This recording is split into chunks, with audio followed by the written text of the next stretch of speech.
Chapter 2751, Number 1 City in the future. The teleportation hall was a 5-story building with the footprint of 3 sports stadiums. The massive edifice looked as if it were the heart of this area. Previously, the teleportation hall's teleportation array had been suppressed by a magic barrier. However, now that the restriction was lifted, the teleportation array instantly stirred the mana inside Silverwing City, exciting the mana to flow toward the building. This sudden change stunned the players on the main street. Why does Silverwing City have a teleportation hall? Crap. I never thought Zero Wing would actually play such a card. Amazing! Simply amazing! So this is Zero Wing's true trump card? This won't do. I need to rent some shops in Silverwing City now. I must rent them no matter the cost. The many players on the streets who were originally planning to leave Silverwing City for greener pastures were now in a hurry. Some of the players who were quick to respond hastened to Silverwing City's City Lord's mansion immediately. Hurry up. B/B. Notify the commander right away. We can't let the commander rent a house in another guild city. We got tricked by Zero Wing. Meanwhile, the various adventurer teams members frantically contacted their respective commanders lest they ruin their future by being even a tad slower. As for the various large guilds members, their initial gleeful expressions were now replaced with gapes of disbelief. A teleportation hall. This was a building all players in God's domain were familiar with. Everyone knew just how valuable a guild city with a teleportation hall would be. Compared to high-ranking constructions or Tier 4 NPC guards, a teleportation hall was many times more valuable. After all, so long as a guild city possessed a teleportation hall, it would be connected with the countless NPC cities of God's domain. The addition of a teleportation hall to a guild city would be akin to a human living in the Stone Age instantly transforming into a human living in the modern era. The teleportation hall would elevate the standard of a guild city by several levels. When the various superpowers received news of this addition, they were momentarily dumbfounded. None of them ever expected Zero Wing to have such a card. Meanwhile, the Zero Wing members inside Silverwing City reacted with surprise and joy. The guild leader is awesome. Those superpowers must be stupefied after this move. With the teleportation hall, Silverwing City will definitely become the heart of the neighboring kingdoms and even the Black Dragon Empire.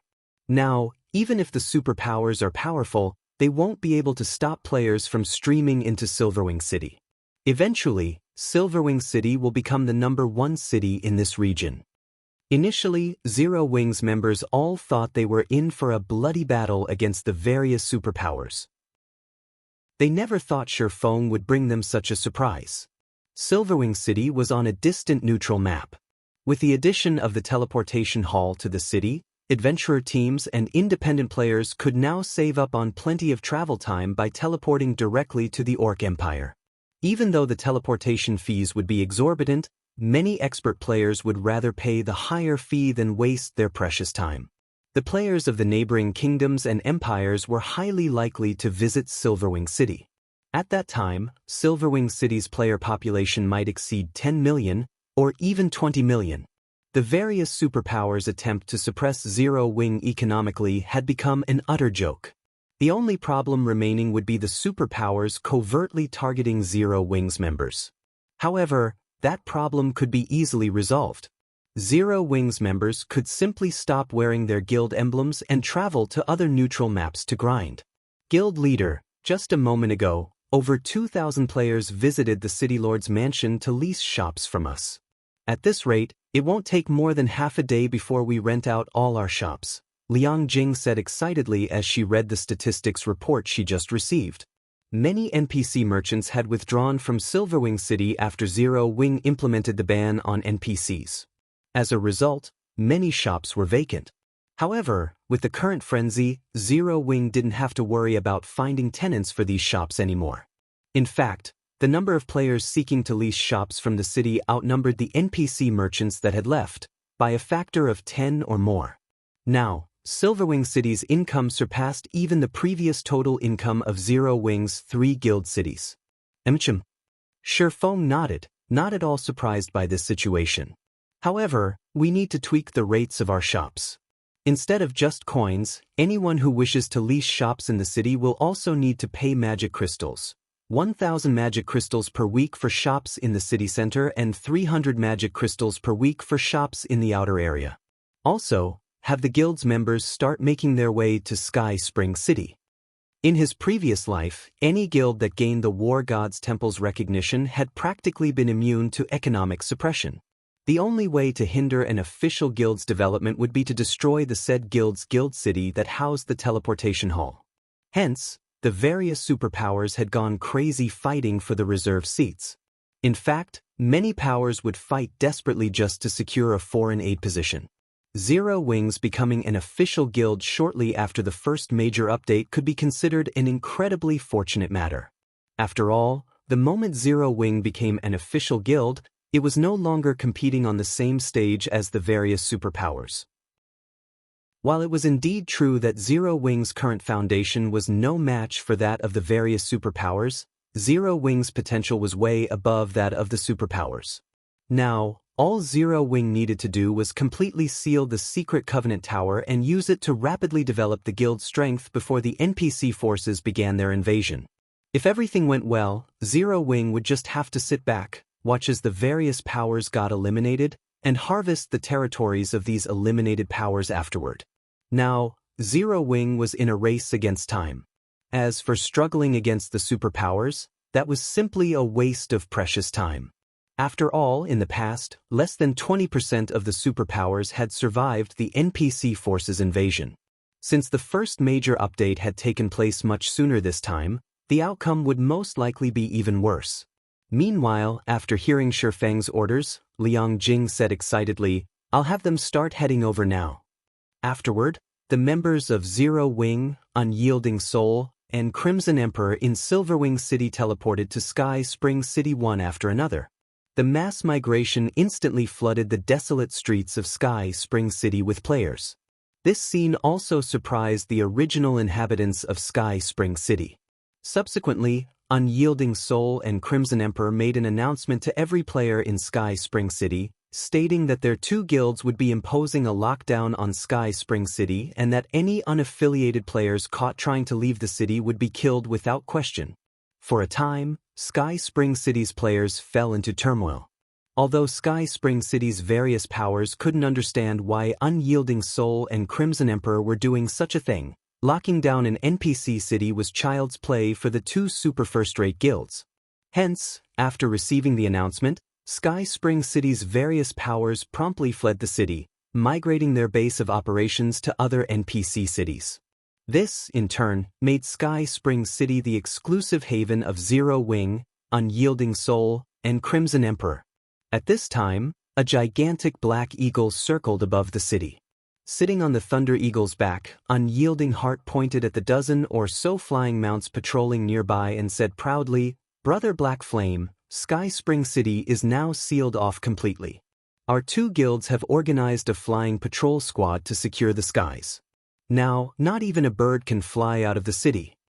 It is indeed amazing. Players can't fly out even if they want to." Feng felt a trace of admiration as he looked at Unyielding Souls and Crimson Emperor's flying mounts. He had to admit that the super first-rate guilds were indeed powerful. In an era where flying mounts were incredibly rare, Unyielding Soul and Crimson Emperor had actually managed to secure so many. Moreover, by the looks of it, these flying mounts were of considerably high quality. Even the weakest among them was at the advanced common rank, with 2 or 3 of them even reaching the basic extraordinary rank. If a player did not possess an advanced extraordinary rank flying mount, they wouldn't stand a chance against the coalition of these flying mounts. However, Illusory Words shook her head at Unyielding Heart's words. Unlike Unyielding Heart, she didn't have a very optimistic view of the situation. "I'm afraid the various superpowers will start paying even closer attention to us now. If we march boldly into the secret Covenant Tower, I believe it won't be long before news of it gets out. At that time, they will definitely do everything they can to investigate the matter. If that happens, the time we can keep the secret hidden will be very short. And once the various superpowers find out about the Tier 3 legacies, all of them on the Eastern continent will disregard all costs to contest over the tower. With the amount of time we have, I'm afraid we won't be able to secure many advantages from the tower. Under normal circumstances, their series of actions would have already caught plenty of attention. Now, they had even become the focus of the superpowers. Meanwhile, no secret could be kept forever, especially with massive organizations like their guilds. No matter how hard they tried to keep the secret Covenant Tower's secret hidden, the secret would eventually get out. The only way to prevent the secret from leaking would be to avoid informing the members of their guild and prevent their guild members from entering the secret Covenant Tower at all. However, they couldn't afford to take such an action. Indeed. Feng nodded. He very much agreed with Illusory Words' worries. Compared to Illusory Words and Unyielding Heart, Feng knew much more clearly just how much of an impact the secret Covenant Tower would have on the continent of God's domain. Once the tower's secret got out, the resulting struggle wouldn't be a simple competition between superpowers. Instead, it would be a fight to the death. Quite a few superpowers had even perished during the struggle back then. However, we have already acted. We can't possibly avoid entering the tower now, right? Unyielding Heart also understood that the secret would get out very quickly once they began sending their members into the tower. In fact, the secret would still leak even if they allowed only a small number of the guild's confidants into the tower's 30th floor and below. No! Feng shook his head. Smiling, he said, "We aren't exactly without options to take full control of the secret Covenant Tower." "What other options do we have?" Unyielding Heart asked as he looked at Feng curiously. In his opinion, once the secret got out, their three guilds wouldn't be able to retain their monopoly of the secret Covenant Tower. The only thing they could do now was grind for as many Tier 3 legacies as possible before the inevitable occurred. Illusory Words also turned to look at Feng, a trace of confusion in her eyes. "You'll understand once you take a look at this," Feng said as he sent a document to the two people. He then added, "You must keep this matter a secret. You absolutely cannot let other people know about it. Otherwise, you will no longer have any connection with the secret Covenant Tower in the future. In contrast, if we succeed in this matter, your two guilds can each occupy 25% of the secret Covenant Tower shares." "What is it? Is this thing you speak of really so amazing?" Unyielding Heart felt that Feng was indulging in hyperbole. The latter spoke as if the secret Covenant Tower was already in the bag. "You're not talking about the Tier 4 promotion quest information, right?" Illusory Words joked. Shaking his head, Feng said, "You'll understand once you see it. Read latest chapters at Wuxia World." Immediately, Unyielding Heart and Illusory Words stopped speaking and opened the file Feng sent them. However, as soon as they read the information, their jaws dropped, their eyes widened in disbelief, and their hearts pounded with shock. Looking at Feng, Unyielding Heart asked in a quivering voice, "Is this real?" The thing that Feng had just shown them completely exceeded Unyielding Heart's imagination. In fact, compared to it, the information on the Tier 4 promotion quest was worth less than dust. After all, the thing that Feng showed them could completely rewrite the status quo in God's domain. A small mobile fortress. Chapter 2752, Feng's Madness. "So, this is your true trump card?" When Illusory Words looked at the information displayed before her, she couldn't help finding Feng beyond her ken. First, it was the teleportation hall. Then it was the secret Covenant Tower. Now, there was even a small mobile fortress. Not only did Feng reveal one secret after another, but every secret was also more amazing than the other. At this point, she even wondered whether Feng still had more astonishing secrets and trump cards hidden. She got the impression he was simply waiting for his enemies to come at him so that he could use them as Zero Wing's stepping stones. Simultaneously, she felt fortunate that Crimson Emperor did not oppose Zero Wing. Otherwise, the consequences would be unimaginable. "Sort of," Feng said, chuckling. "May I know if you two are interested now?" In reality, even Feng coveted the small mobile fortress. However, although he had the design for it now, he barely had any of the necessary materials to construct it. Incidentally, he could pull two wealthy guilds into the endeavor. Taking a deep breath, Illusory Words turned to look at Feng and demanded, "Out with it. How do you want to do this?" Unyielding Heart also nodded in agreement with Illusory Words' question. He wanted to hear Feng's plans. "You've seen the small mobile fortress's basic information already." Smiling faintly, Feng said, "The wealth needed to construct it is astonishing. I can confidently say that even if we empty out your 2 guilds, we still won't have enough resources to build it." Neither Illusory Words nor Unyielding Heart refuted Feng's words. Although Feng did not show them the requirements for constructing the small mobile fortress, even a fool could tell that the cost of such a terrifying sky fortress would be astronomical. It definitely wasn't something current superpowers could afford. "I don't need you to pay for the fortress's construction cost. However, I will need your 2 guilds to pay 2 million magic crystals and 5 million gold coins each for the Secret Covenant Tower shares. What do you think?"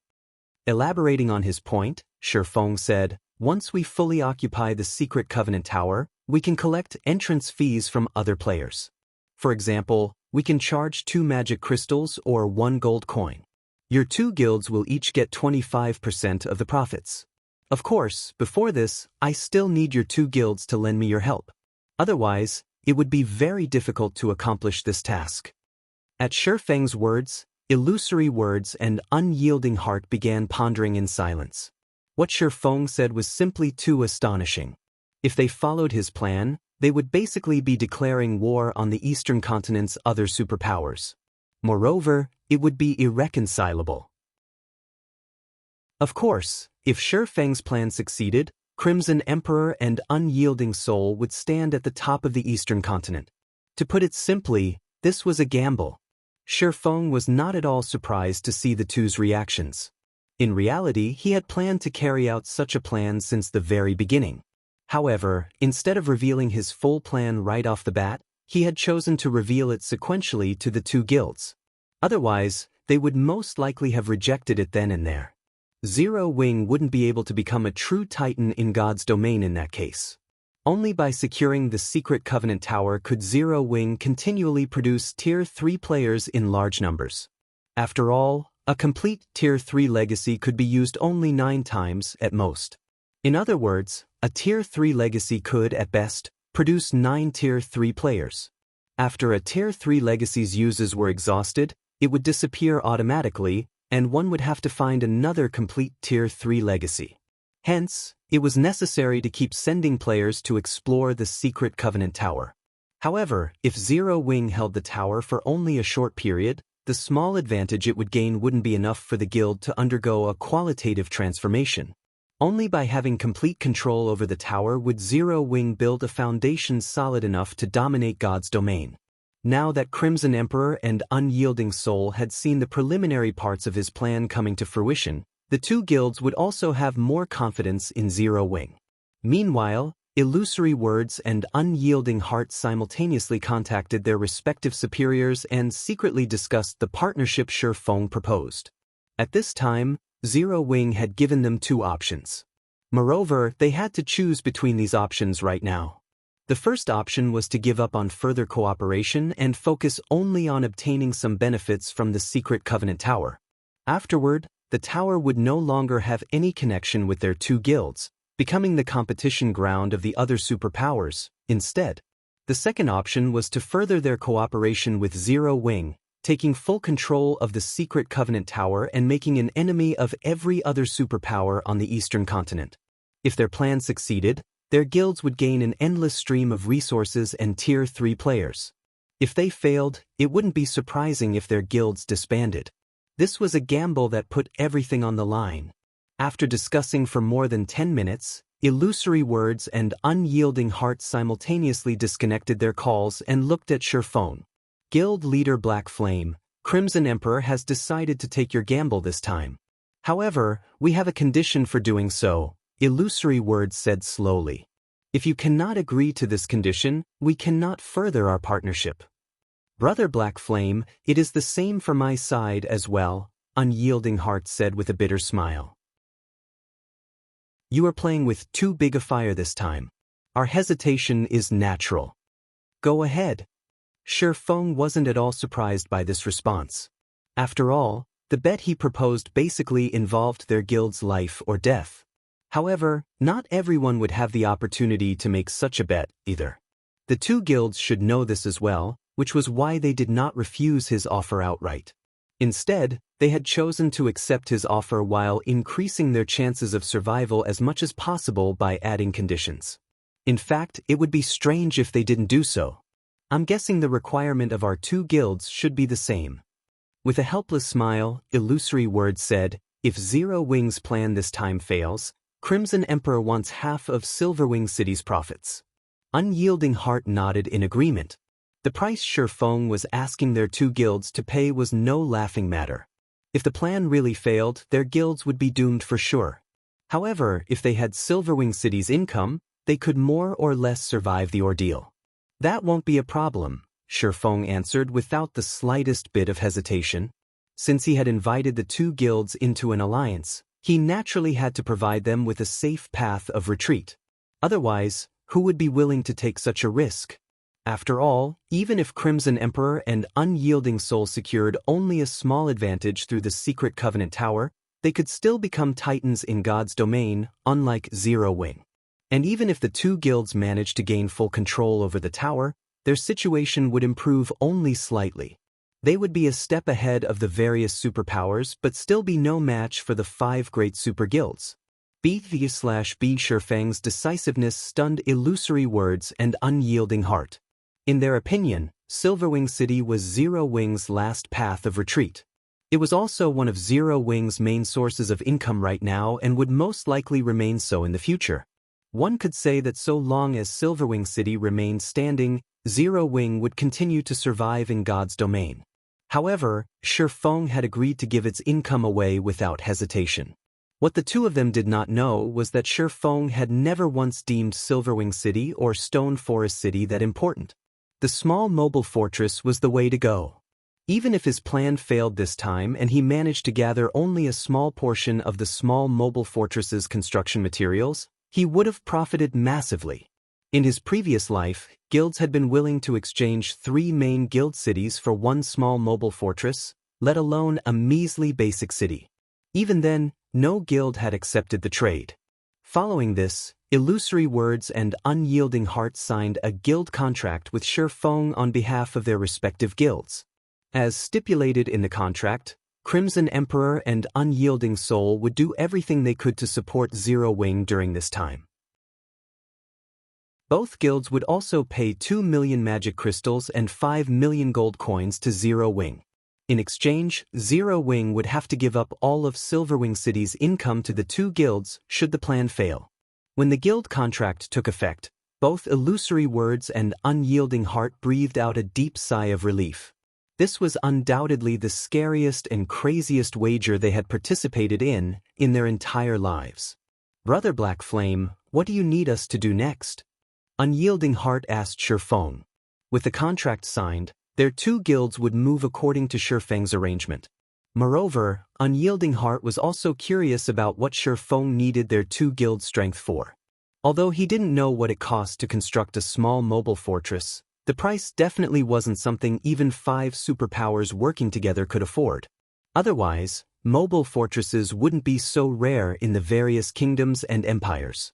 Read latest chapters at Wuxia World. There's nothing much you can do now.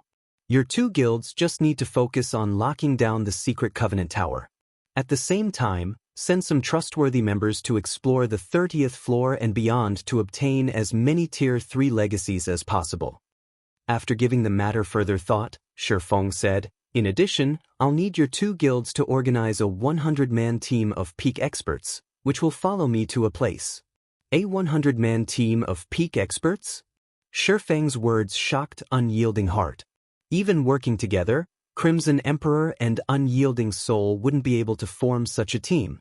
At best, they would be able to bring out 70 or 80 peak experts. Can you tell us where we're going?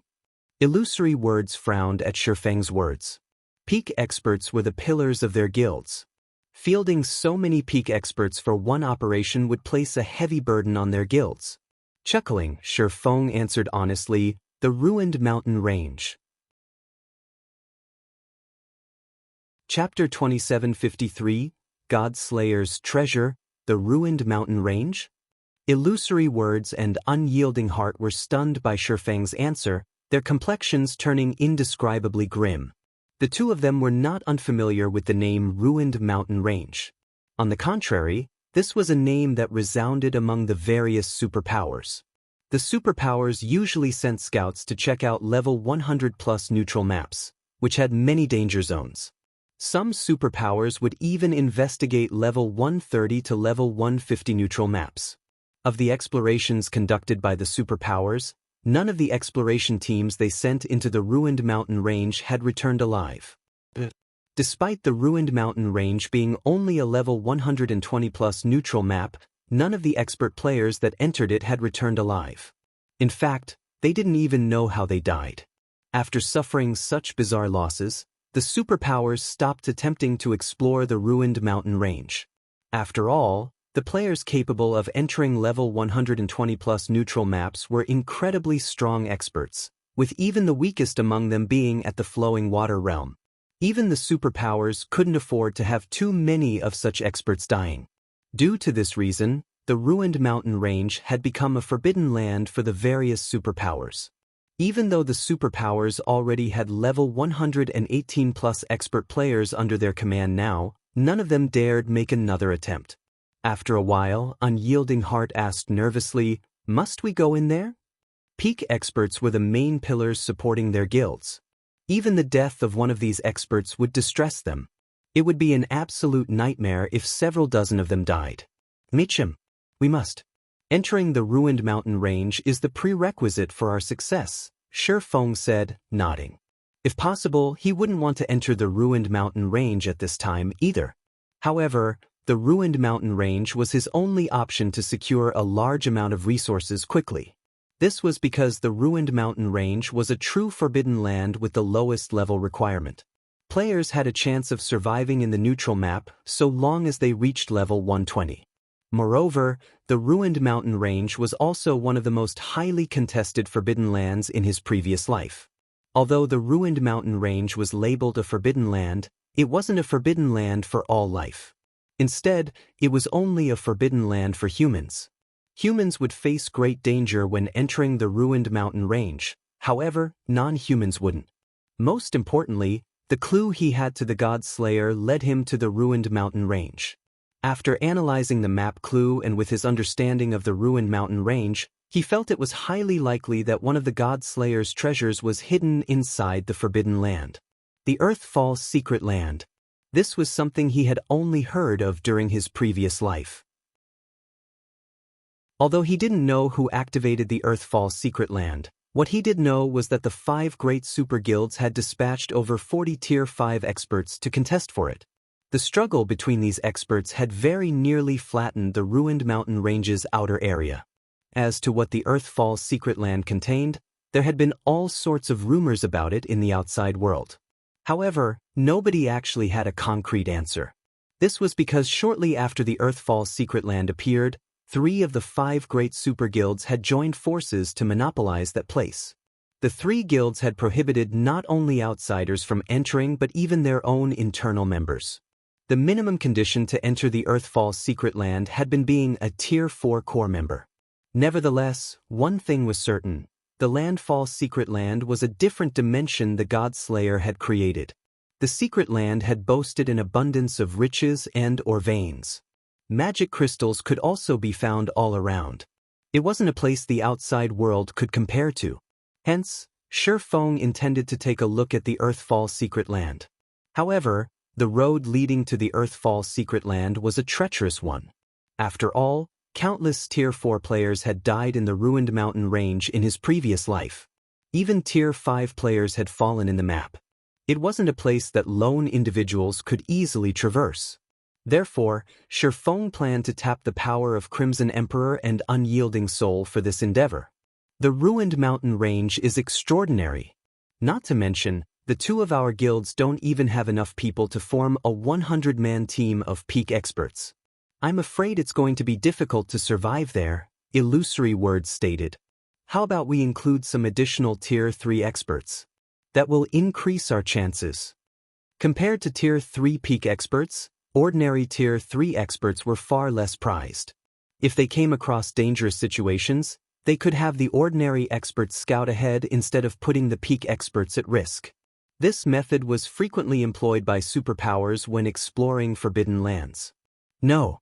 Shaking his head, Feng smiled and said, "The ones participating in this expedition aren't just experts from your 2 guilds. Other experts will come with us as well." Other experts? Are they safe? Illusory words and unyielding heart were confused by Feng's words. The operation this time was evidently a top secret. They couldn't afford to invite outsiders at all. Moreover, the operation had high requirements for players.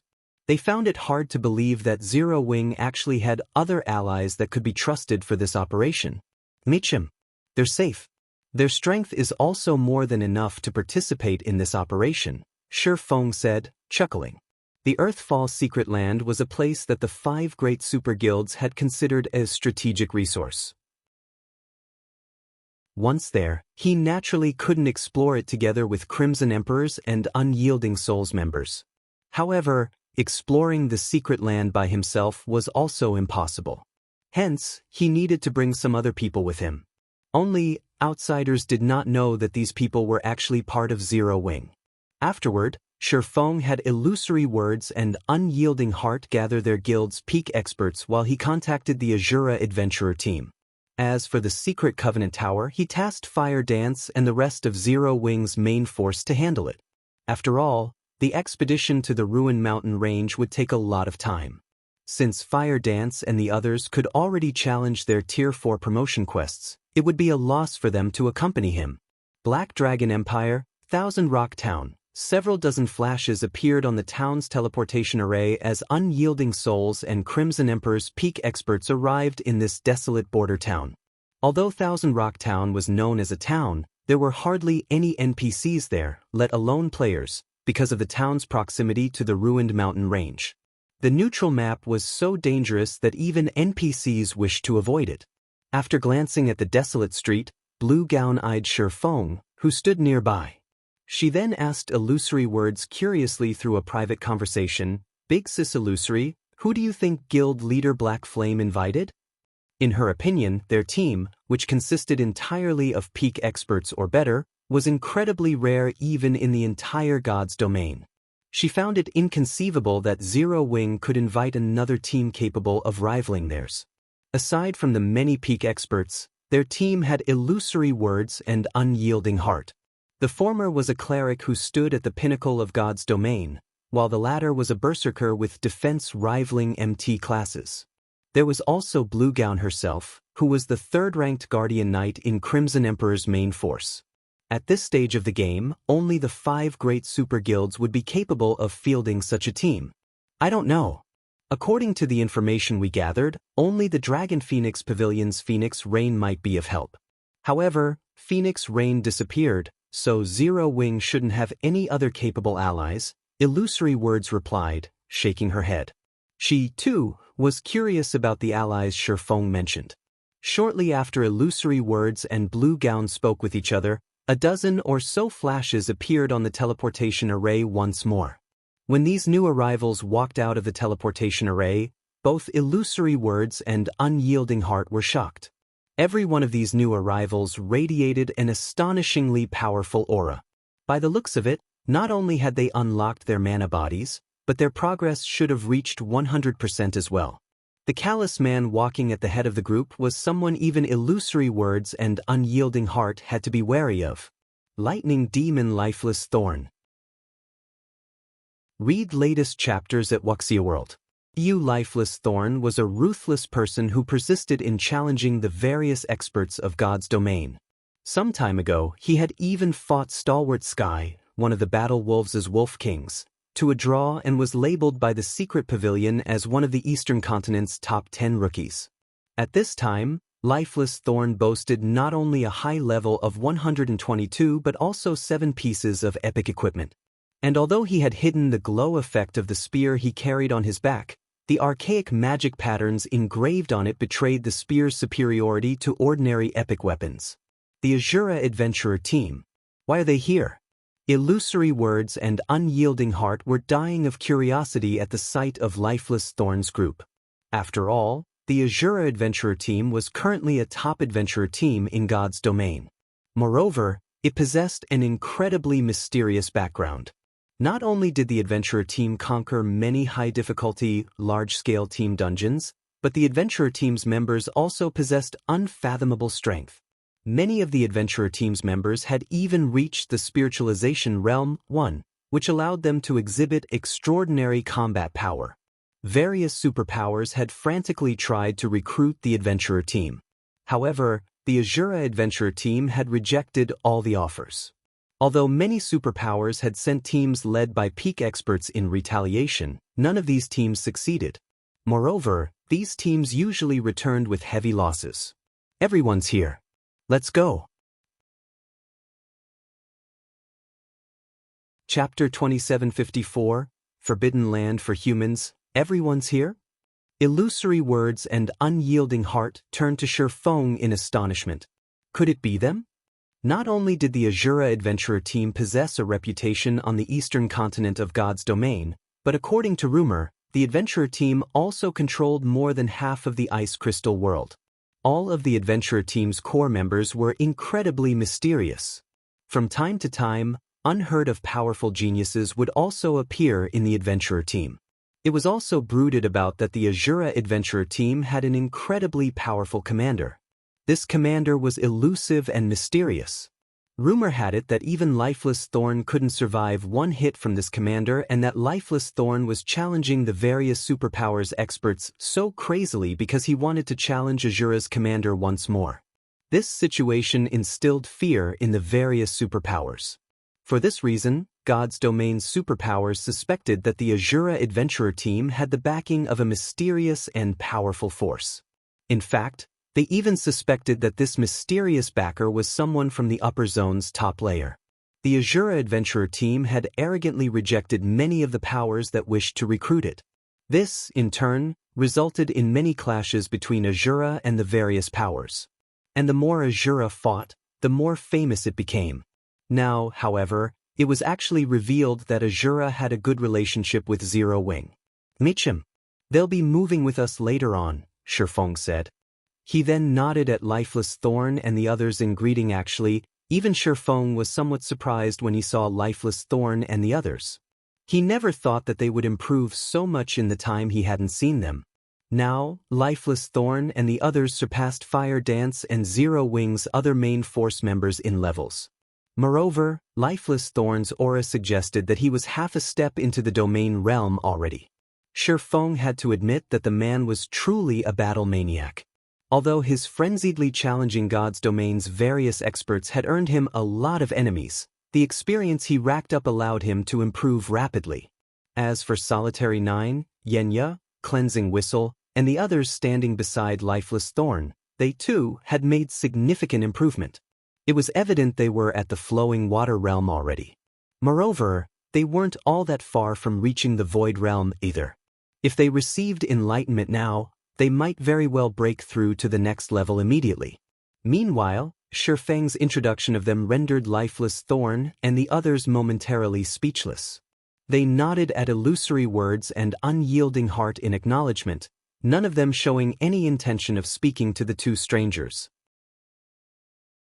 At this time, Solitary 9 spoke to Feng excitedly through a private conversation, asking, "Commander, what do you think of the people we brought this time? Everyone's combat power is on par with peak experts. We didn't shame you, right?" "Indeed. I never thought you would manage to recruit so many talents," Feng said in astonishment as he studied Azura's team members. Quite a few of the Azura members present were people he was unacquainted with personally. However, he had heard of a few of these people in his previous life. All of them had been well-known solo experts in the game. 2 of them had even reached Tier 5. Only slightly inferior to Lifeless Thorn, who had reached the demigod standard. Feng truly had not imagined that Lifeless Thorn and the others would be able to recruit all these people into the Azura adventurer team. Following this, Solitary 9 told Feng about recent events, mentioning that they had accidentally strayed into a magical place where time flowed at a completely different rate, and the players residing there were incredibly strong. In that magical place, refinement realm experts were considered third-rate. They were no big deal whatsoever. The players there were also very high-leveled, with some having even reached level 130 already. When Solitary 9 and the others visited that place, they had been utterly dumbfounded. During their stay in that magical place, they had frequently fought with the experts there. This allowed them to gain a lot of inspiration and improvement. Unfortunately, the system abruptly brought them back to the main continent for some reason. When they returned, their levels surpassed that of the superpowers peak experts by a large margin. Solitary 9's tale surprised Feng. He never thought that God's domain would actually have such a magical area.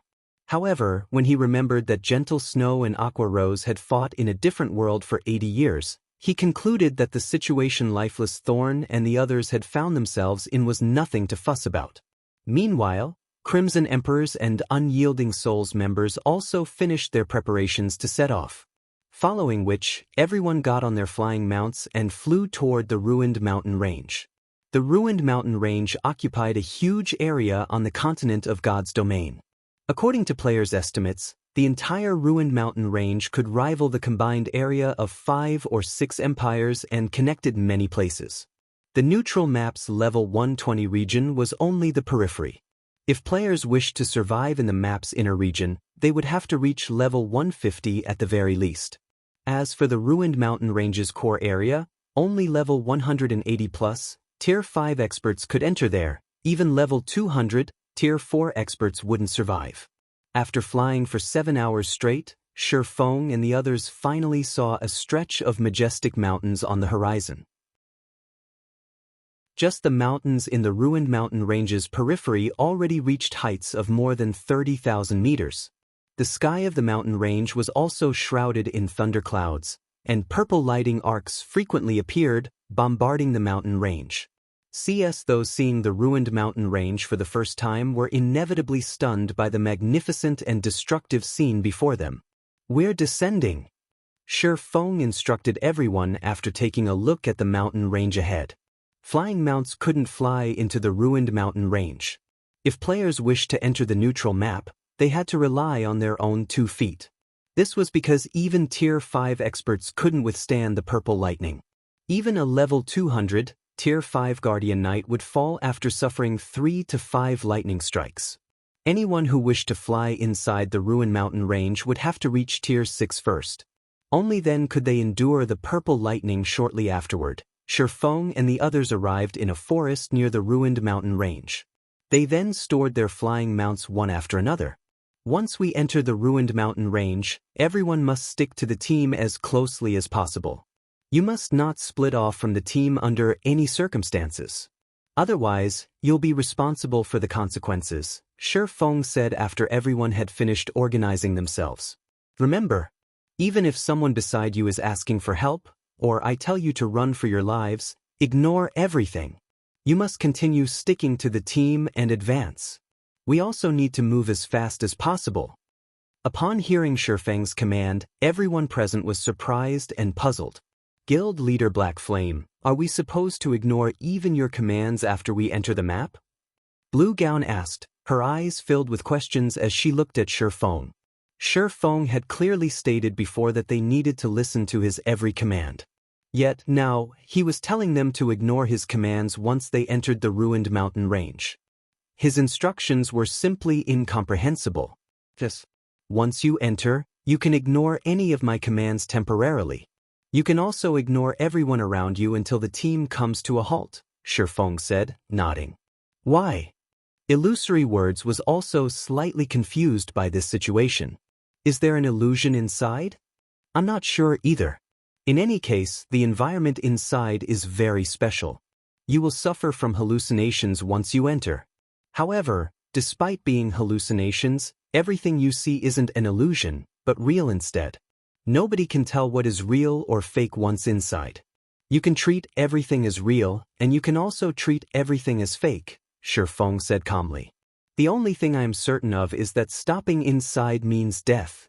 This was also why he had Crimson Emperor and Unyielding Soul dispatch only peak experts for this expedition.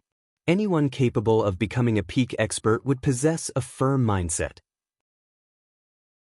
Meanwhile, only with a firm mindset could one pass through the ruined mountain range's periphery. How can there be such an environment? Blue Gown was shocked at Feng's explanation. As far as she knew, forbidden lands were merely places with harsh environments and strong monsters. Yet, the ruined mountain range was actually a place that subjected players to hallucinations?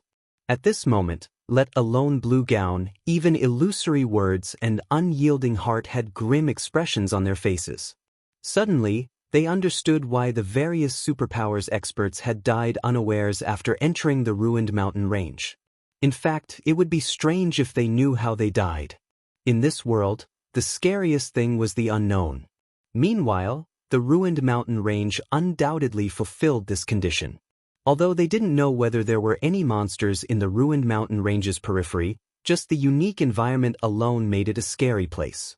In fact, it wouldn't be an exaggeration to call it the scariest place they had visited since entering God's domain.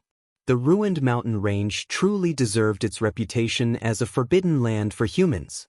All right, let's head inside, Feng said after seeing that everyone had digested his words. Remember, stick to the team.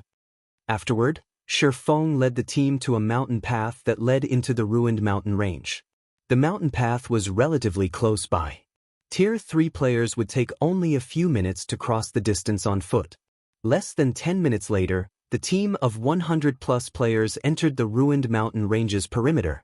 The moment everyone set foot into the neutral map, their mood grew solemn. They also followed Feng's command and stuck close to each other. The team advanced at a slow pace. Even the Tier 3 magical class players of the team managed to keep up easily. The ruined mountain range's environment was surprisingly better than everyone imagined. The map did not constantly sap their stamina or concentration. In fact, very little foreign energy invaded their bodies here. Around half an hour later, the team still had not come across a single monster. The whole mountain range was surprisingly safe and peaceful. Unlike what they imagined, the map wasn't infested with monsters that could easily trample over Tier 3 players. It seems the ruined mountain range isn't a big deal, after all, Blue Gown said as she observed her surroundings. Under the circumstances, her initial expectation had disappeared completely. At Blue Gown's words, everyone in the team also started to feel that Feng had blown things out of proportion. He had only made them needlessly anxious. Blue, I'll have to rely on you once monsters start appearing later on, a level 119 female summoner said to Blue Gown. Sure, no problem. I'll make sure no monster gets near you, Blue Gown said confidently. The female summoner felt relieved at Blue Gown's assurance. The next moment, the sound of something splashing suddenly entered everyone's ears. The smell of blood also quickly spread into the surroundings. Meanwhile, everyone in the team stared at the female summoner and Blue Gown in shock. The female summoner stared at Blue Gown in consternation. Before anyone realized it, Blue Gown had stabbed the female summoner with her long sword, causing the latter to lose HP continuously. Blue Gown stared at the female summoner in confusion. A bright smile appearing on her face, she asked in a dissatisfied tone, "What, why?" After saying so, Blue Gown slashed the female summoner's throat, killing her. Read latest chapters at Wuxia World. What's going on? Immediately, the people standing behind Blue Gown stared at her in shock and confusion. They couldn't understand why Blue Gown would suddenly attack a fellow teammate. Moreover, the smile on her face was unspeakably strange. The gaze she used to look at them also seemed as if she wasn't looking at humans. What's the matter with you guys? Blue Gown asked in confusion when she saw everyone looking at her warily. Why are you looking at me like that? However, despite her words, Blue Gown had an indescribably calm expression on her face. As if she had just stepped on an ant by the roadside, she was completely oblivious to the fact that she had just killed one of her teammates. Chapter 2755, Monster?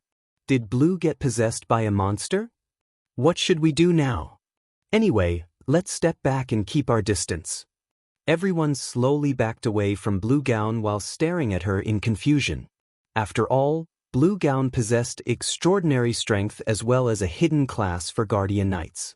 If they allowed her to get close to them, they would meet a similar fate to that female summoner. Meanwhile, upon noticing the players behind her stepping away, Blue Gown slowed her pace and looked at her teammates in confusion. "What's the matter with you guys?" While Blue Gown asked this question, the long sword in her hand bloomed with a dazzling light. The surrounding space even began to twist from the weapon's power. "Not good. Be careful. She's using a Tier 3 legacy skill. We'll definitely die if we get hit." A Tier 3 expert familiar with Blue Gown warned Unyielding Souls experts. Afterward, this person dashed straight into the nearby forest. The next moment, several other peak experts from Crimson Emperor also hid in the nearby forest one after another. Upon seeing this, Unyielding Souls experts couldn't help hesitating over whether to fight or hide. On the other hand, Blue Gown was confused when she saw Crimson Emperor's members fleeing, turning toward the female summoner who should have long since been dead. Blue Gown asked, "What do you think is wrong with them? Why did they look at me like that just now?" "I don't know either," the female summoner named Clear T answered, shaking her head. With a confused expression on her face, she said, "Why don't we follow them and take a look? It'll be bad if they move too far away from the team." "I guess you're right." Blue Gown nodded in agreement. Meanwhile, when Illusory Words, who stood some distance ahead of Blue Gown, noticed Blue Gown splitting away from the team, she promptly slowed her pace. "Blue, what are you doing?" Illusory Words shouted at Blue Gown in dissatisfaction. "Also, who have you been talking to all this time?" "Me." Turning toward Illusory Words, Blue Gown answered, "Haven't I been talking to Clear T all this time?" "Clear T?" Looking at Blue Gown strangely, Illusory Words said, "Isn't T at the front of the team?" "The front?" Blue Gown immediately turned to look at Clear T. However, before she realized it, the female summoner whom she had been chatting with merrily just a moment ago was nowhere to be seen. Where did she go? Wait, why have so many of our members gone missing? Illusory Words asked in confusion. "I don't know what got into them, but they suddenly retreated into the forest over there," Blue Gown said, shaking her head. She, too, was confused at this situation. "No, we were fooled." Illusory Words' complexion darkened when she saw that the entire rear section of the team had disappeared. Black Flame never planned to bring us into the ruined mountain range. He must have been planning to use the ruined mountain range's power to annihilate our peak experts. This, Blue Gown was momentarily stunned. Now that we've suffered such severe losses already, if we continue following him, he'll definitely lead us to our deaths. Our only choice is to kill him now. Illusory Words said in a whisper to Blue Gown while looking at the front at Feng, who was leading the team. "I'll assist you.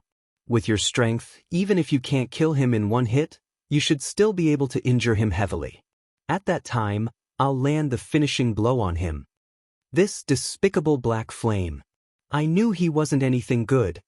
Blue Gown nodded in agreement to Illusory Words' plan. Blue Gown made her way toward Feng at a quick pace. When less than 100 yards separated them, Blue Gown suddenly disappeared, then reappeared behind Feng, a dazzling brilliance bursting out from the long sword she wielded. She swung her sword at the defenseless Feng. The next moment, countless spatial cracks appeared before Blue Gown and extended up to 100 yards away. "Blue Gown, what are you doing?" Unyielding Heart was startled when he saw Blue Gown suddenly attacking Feng. However, Blue Gown paid no attention to Unyielding Heart at all, launching another ruthless attack immediately after her first one. However, after executing her second attack, Blue Gown was dumbfounded. Where did he go? Looking ahead, Blue Gown failed to see anyone standing on the road before her, and she froze in stupefaction. By the time Blue Gown reacted to the situation, Feng was already standing beside her and looking at her quietly. At this time, Unyielding Heart also took action, grabbing Blue Gown's wrist, preventing her from attacking again. "Blue Gown, what are you doing? Why are you attacking Guild Leader Black Flame? Have you lost your mind?" Unyielding Heart questioned. "Don't stop me. He's trying to kill us," Blue Gown said as she glared at Feng. He's trying to annihilate our peak experts using the ruined mountain range. If you don't believe me, look behind. Everyone at the back has disappeared already. Disappeared? Startled by Blue Gown's words, Unyielding Heart automatically turned to look to the team's rear. Upon seeing that fewer than 20 people remained in the team, Unyielding Heart paled. Guild leader Black Flame, are you really? In this situation, even Unyielding Heart couldn't help doubting Feng's motives. Are you really trying to annihilate us? Before Unyielding Heart finished speaking, Feng had already unsheathed the abyssal blade. Before Blue Gown could react, Feng had cleaved Unyielding Heart in half, killing the latter instantly. You! Blue Gown was momentarily stunned when she saw Unyielding Heart getting killed. She then bellowed at Feng, you really are trying to annihilate the peak experts of our two guilds. I'll fight you to death. After Blue Gown said so, the intensity of her aura skyrocketed until it rivaled that of level 120 mythic monsters. However, before she could take action, Feng used Darkness Bind. Several dozen chains promptly appeared and restricted Blue Gown's movements. Despite her strength rivaling Tier 4 mythic monsters, all she could do was glare at Feng. She couldn't move her body in the slightest. Looking at Blue Gown, Feng said evenly, you need to calm down. Calm down? You want me to calm down? Blue Gown's eyes burned with a fiery rage. You killed Vice Guild leader Heart, yet you want me to calm down? Take a clear look at the situation. Feng shouted while releasing his killing intent and directing it at Blue Gown. The intense killing intent instantly shocked Blue Gown out of her anger. And as if having realized something, she then gawked at her surroundings. What the hell is going on with me? Before Blue Gown realized it, more people had appeared around her. Unyielding Heart stood among these new additions and was currently staring at her with a confused look on his face. Blue, what's gotten into you? Why are you trying to kill guild leader Black Flame so desperately? Illusory Words asked, similarly surprised by Blue Gown's actions. Everyone had been advancing carefully before. Yet, for some reason, Blue Gown had suddenly charged up to Feng and attacked him. Fortunately, Feng had reacted quickly and dodged her attack in time. An illusion? I got caught in an illusion? Blue Gown was stunned by this situation. Everything she experienced before felt too real, so real that she didn't even notice that something was amiss. What's going on here? Unyielding Heart asked in surprise. Does this mean you'll get trapped in an illusion even if you're just walking? However, before Unyielding Heart and the others could figure out what was going on, Feng suddenly stabbed the abyssal blade into Blue Gown. What are you doing, guild leader Black Flame? Illusory Words asked, startled. Feng was a Tier 4 Sword Emperor. Any random attack of his could reap millions of HP from mythic monsters. Killing Blue Gown, who had less than 3 million HP, would take no more than a hit. However, what occurred next made everyone's jaws drop. This was because Feng's attack failed to kill Blue Gown. A damage value exceeding 4 million had appeared above Blue Gown's head, yet the Guardian Knight's HP bar had fallen by only a small chunk, losing barely 3% of her HP. How is this possible? Unyielding Heart couldn't help doubting his eyes. For Blue Gown to lose only around 3% of her HP despite suffering over 4 million damage, her maximum HP had to exceed 200 million. A player having 200 million HP? Did a monster replace Blue? Illusory Words was also stunned by this situation.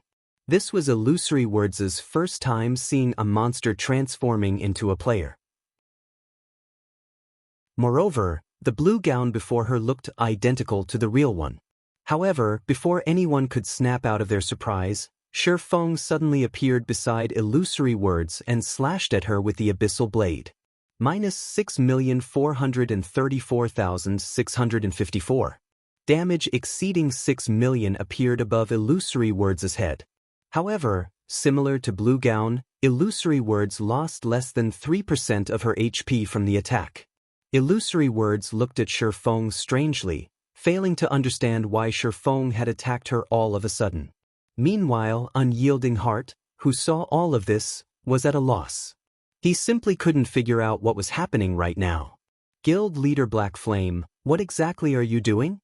After suffering an attack, Illusory Words hurriedly stepped back and used a healing spell on herself, instantly replenishing her HP back to full. Read latest chapters at Wuxia World. What am I doing? Chuckling, Feng said, Of course, I'm getting rid of you monsters. Monsters? What kind of joke are you making? How am I a monster? I'm a bona fide player.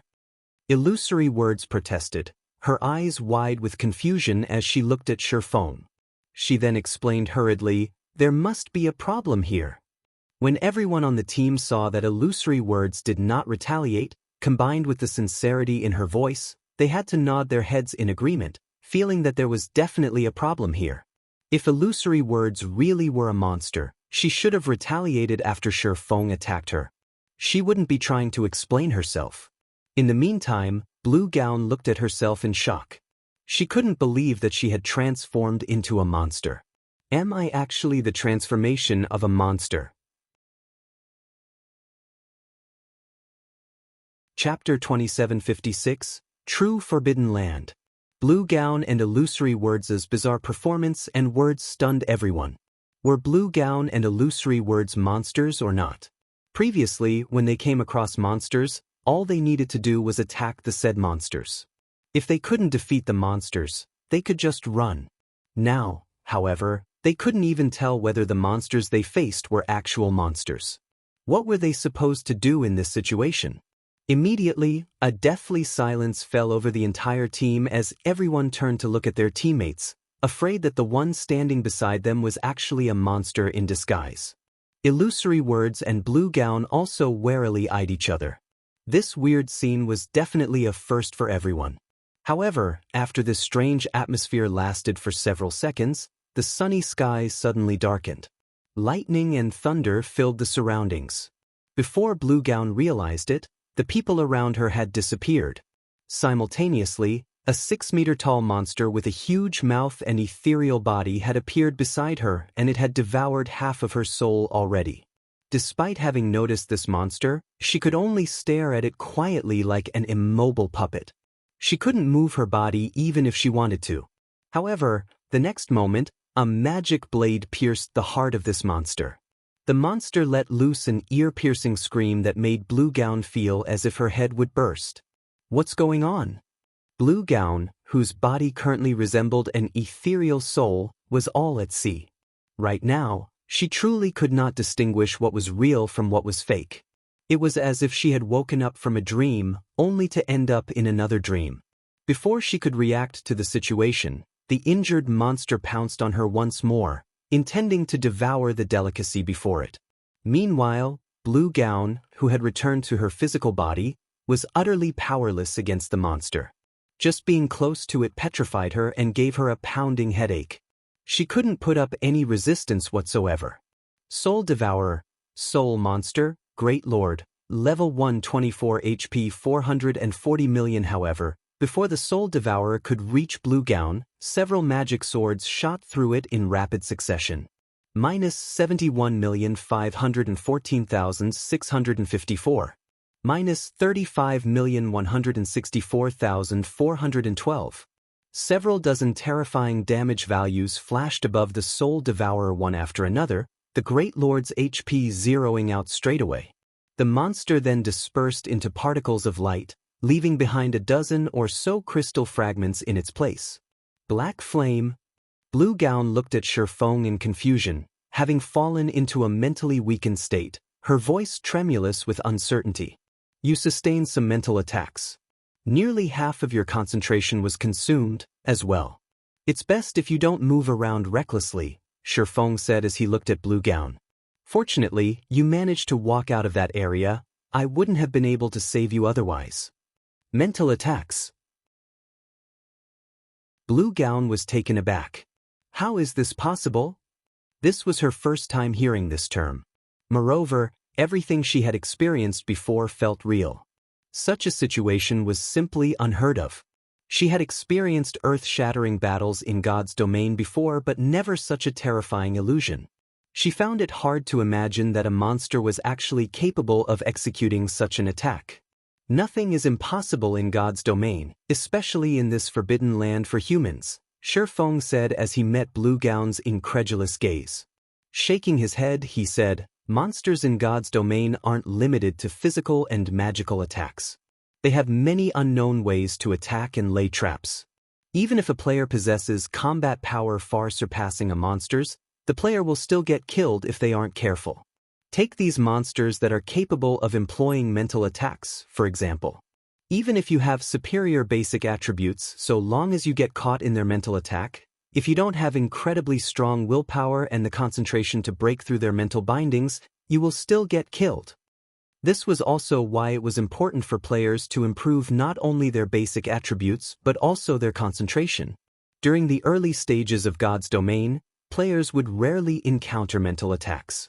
Those that did wouldn't notice it due to their ignorance of mental attacks. However, past level 120 and after the first major update took place, mental attacks would appear much more frequently. Meanwhile, if players did not possess sufficiently strong willpower, they would still be helpless against mental attacks even if they had incredibly powerful basic attributes. Take Blue Gown, for example. She had been trapped inside the Soul Devourer's mental space and couldn't escape at all. Fortunately, she did not die inside the mental space. Otherwise, even if he managed to save her from the Soul Devourer, all he would have saved would be an empty husk. In God's domain, dying inside a mental space was no different from dying in the outside world. To put it simply, one would suffer a soul death. This was also why most players in his previous life dared not offend Tier 5 NPCs, as some of them wielded mental attacks. Meanwhile, suffering a soul death was much worse than a physical death. Worst-case scenario, one would lose one's account and have to start all over again. After Feng finished speaking, he resumed controlling his magic swords to rescue the others. This is a true forbidden land? As Blue Gown looked at the death and destruction in her surroundings, she finally realized that the ruined mountain range was much scarier than she thought. Compared to the battles she had experienced before, the one just now was on an entirely different level. Moreover, she had never thought that there would be such forms of combat in a virtual reality game. Despite the Soul Devourer's basic attributes being inferior to hers, she had been utterly helpless against it. When that Soul Devourer approached her earlier, she had suffered an intense headache. Her head had hurt so much that she couldn't control her body, let alone fight. Blue Gown wasn't the only victim of a Soul Devourer's attack. Several dozen other people had been caught as well. Of those present, only 19 people managed to avoid the Soul Devourer's attacks. Of the 19 people, the Azura Adventurer team had an overwhelming advantage in numbers. 8 of the Adventurer team's members were unscathed, compared to the 5 members each of Crimson Emperor and Unyielding Soul. At this time, everyone was desperately trying to save those who had been caught. However, some of the victims were beyond rescue already. The devouring speed of the Soul Devourers varied. Some were slow to finish their prey, while others were quick. Evidently, some players had stronger resistance to mental attacks, while other players had weaker resistance. Those with weak resistance didn't have much of their souls left at this point. When Blue Gown noticed Azura's cleansing whistle, who was roughly the same age as herself, fighting a Soul Devourer, she was stunned. Am I that much weaker than her? Blue Gown couldn't help her surprise and confusion as she watched Cleansing Whistle. She considered herself one of the best among her peers. Her guild even recognized her as one of the top 3 talents of the younger generation. Yet, she was actually inferior to Cleansing Whistle, someone whose combat standard hadn't even reached the Void Realm yet. However, before Blue Gown could recover from her shock, she felt a chill envelop her body as if something was staring directly at her soul. What? This is a lie, right? How can we fight such a thing? Read latest chapters at Wuxia World. Blue Gown wasn't the only person who felt this sensation, everyone experienced it. When Illusory Words and Unyielding Heart looked in the direction of this feeling source, they trembled in fear. A 30-meter-tall, 3-headed monster loomed over the team, and every step it took made everyone's soul shudder in fear. Tadelia the Soul Singer, Realm Lord. Superior Mythic, Level 128 HP 20,500,000,000. Chapter 2757, 15 Seconds. Everyone gasped at Tedelia's appearance. A realm lord was in existence close to rivaling world bosses. Not to mention, Tedelia was a realm lord of the ruined mountain range. Its strength was most likely on par with that of world bosses in the outside world.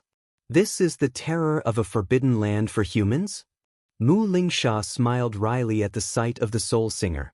She finally understood why none of the various superpowers expert teams managed to make it out of the ruined mountain range alive. It would be strange if they did. At this time, not only was half of their team dead, but they also had to fight a large number of soul devourers.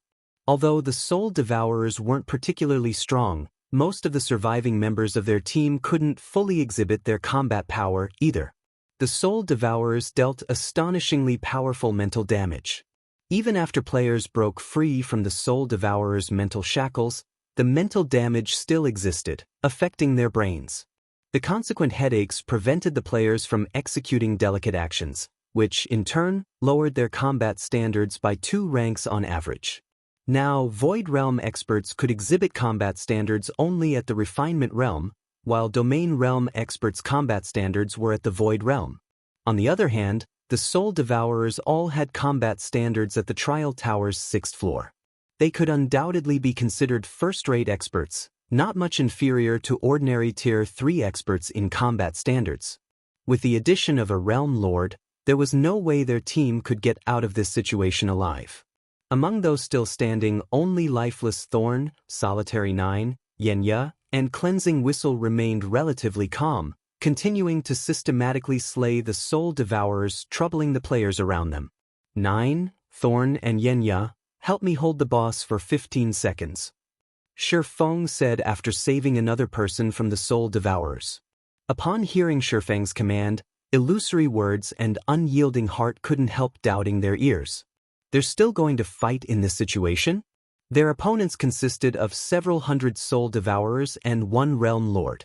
The only thing they could and should do now was run away. The battle recovery of a monster of Tedelia's rank allowed it to regenerate 2% of its HP every 5 seconds. In other words, the Realm Lord could recover 410 million HP per 5 seconds. That was basically killing a Great Lord of the same level every 5 seconds. If they couldn't accomplish that, they wouldn't even be able to get Tedelia's HP below 98%.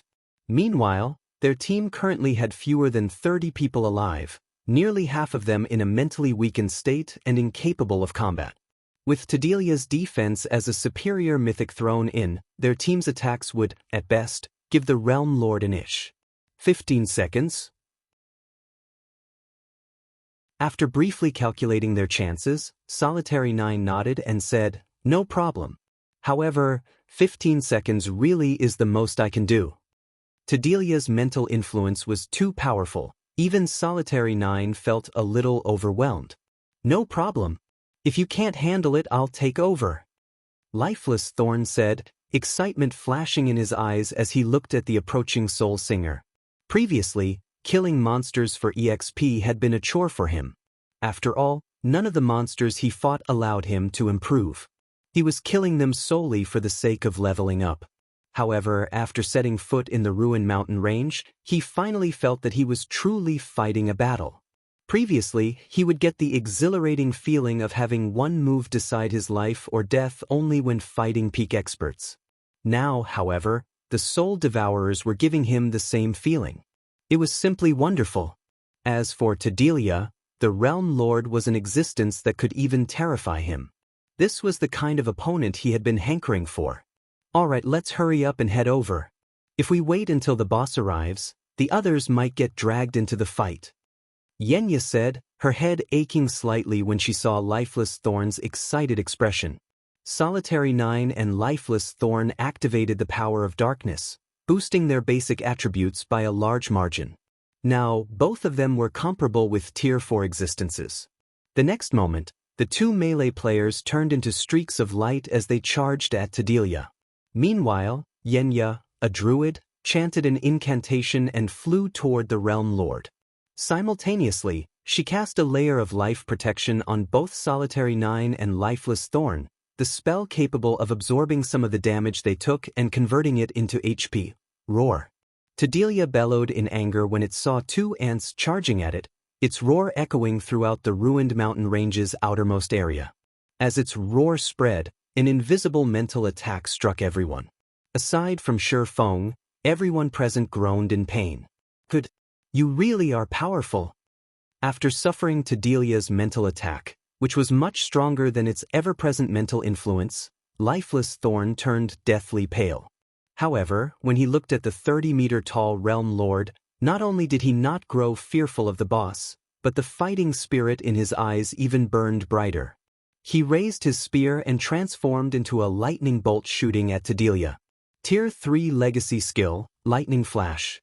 With the power of darkness's buff, this attack pierced through space itself. As if he had teleported, lifeless Thorn instantly appeared before the Soul Singer. So fast. This scene surprised Unyielding Heart. There had been a 200-yard gap between Tadelia and lifeless Thorn, yet the latter had crossed this distance instantly. Unyielding Heart wasn't sure he could react to such a speed even if he activated his Berserk skill. Boom! A deafening boom echoed throughout the mountains.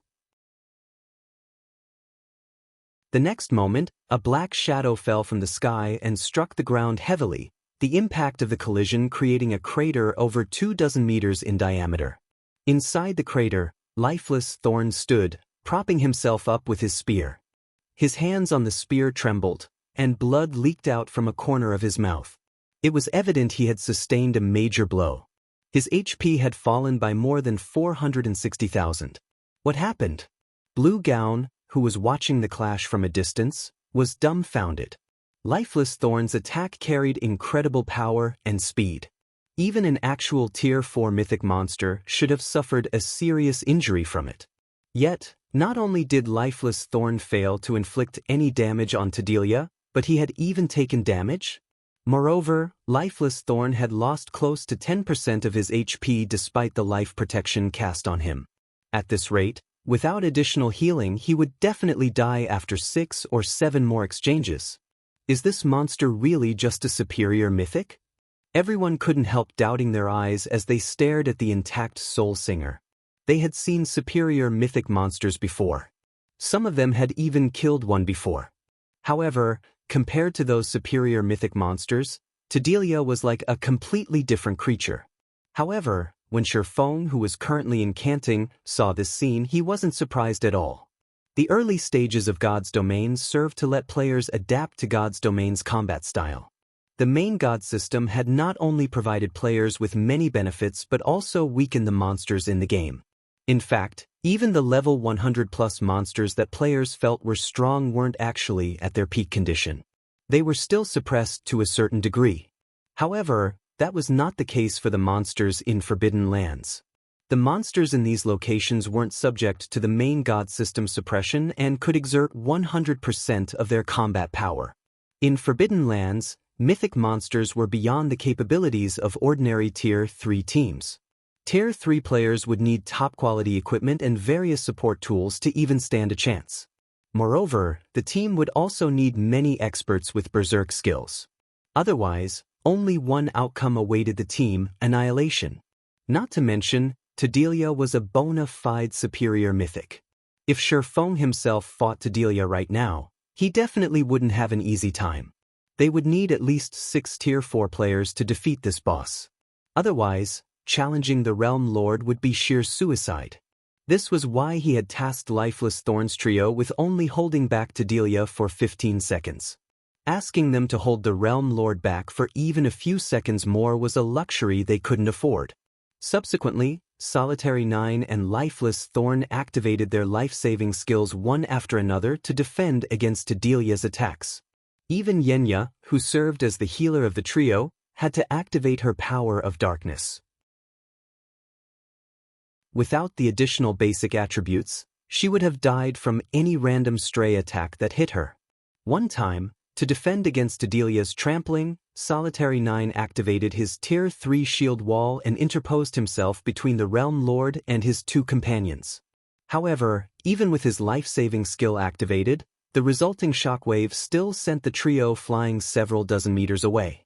Both lifeless Thorn and Xianxia lost over 1 million HP from the attack, whereas Solitary 9 lost over 3 million HP. 5 seconds. 10 seconds. Read latest chapters at Wuxia World. Every second of battle placed immense pressure on the trio. Every moment they fought Delia felt as if death would claim them in the next second. The players spectating from afar were stupefied at this scene. This was the first time they truly understood how terrifying a superior mythic monster could be. If not for Lifeless Thorn's group having activated their berserk skills, the trio would have most likely been killed instantly. "Commander, are you not done yet?" Solitary 9 asked Feng through a private conversation. Previously, he thought that it would be a joke if he couldn't hold Delia for 15 seconds. However, he now realized that 15 seconds was truly a long time. "Good job." At this time, Feng had also finished chanting the final verse recorded in the Bible of Darkness. "Leave the rest to me." Chapter 2758, Bible of Darkness's True Power. Upon hearing Feng's words, Solitary 9, Lifeless Thorn, and Xianxia promptly stopped attracting Delia's attention and dashed over to Feng. They chose to run to him because only their commander had a way to hold Delia back. If they ran in any other direction, Delia would definitely chase them down and crush them. Delia strode toward Feng step by step. Not only did Delia shake the ground with every step it took, but the mental influence it exerted over the rest of the team also increased. Some of the resting players, such as Blue Gown, even started holding their heads in pain. "Are we going to fight it?" Illusory Words couldn't help frowning at this situation. She simply couldn't see any way for their team to defeat Delia. Not only did Delia possess over 2 billion HP, but its combat standard was superior to ordinary refinement realm experts. Its speed was so fast that even a domain realm expert like herself could barely keep up. Such speed simply wasn't something Tier 3 players could cope with, and even a Tier 4 player like Feng would, at best, just match its speed. Moreover, Delia's strength was something only Tier 4 MTs could hope to stop. If a swordsman like Feng tried to tank one of the Realm Lord's attacks, he would definitely end up miserable. However, when Delia was only 3 steps away from Feng, the connections completed. Feng smiled as he closed the Bible of Darkness and looked at Delia. "Let's start the second round then." As soon as Feng closed the Bible of Darkness, the stormy skies above the valley shattered and transformed into a dark space covering thousands of yards. Looking at the darkness, everyone present could faintly sense that it was connected to an ancient and terrifying space.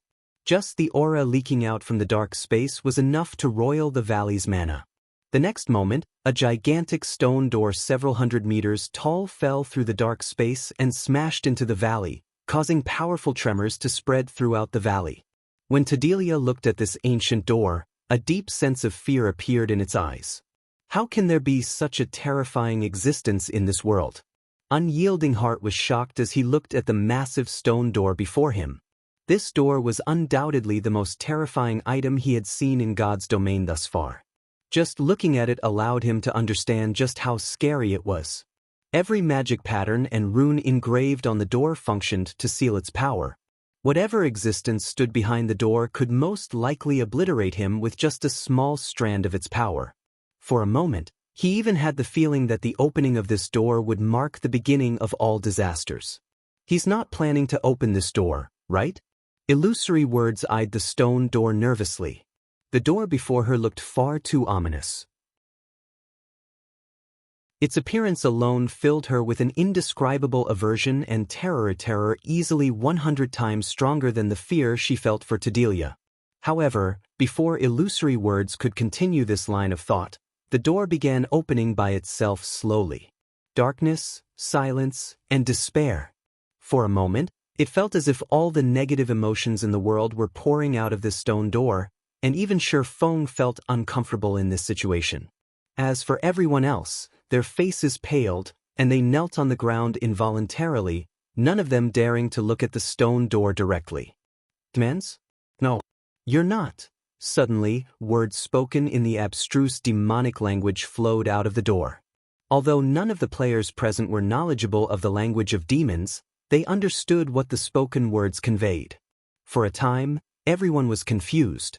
I never thought that after so many years, you existences would be the next to summon this door. Following these words, a three-eyed, 10-meter-tall, humanoid demon clad in black armor walked out of the stone door. The instant Delia saw this demon, horror overwhelmed it. It was as if the realm lord had just seen death itself. Actually, Feng himself felt dread at the humanoid demon's appearance. He never dreamed he would summon this demon. The Dark Abyss had a total of 108 demon princes, who stood at the peak of the great demons.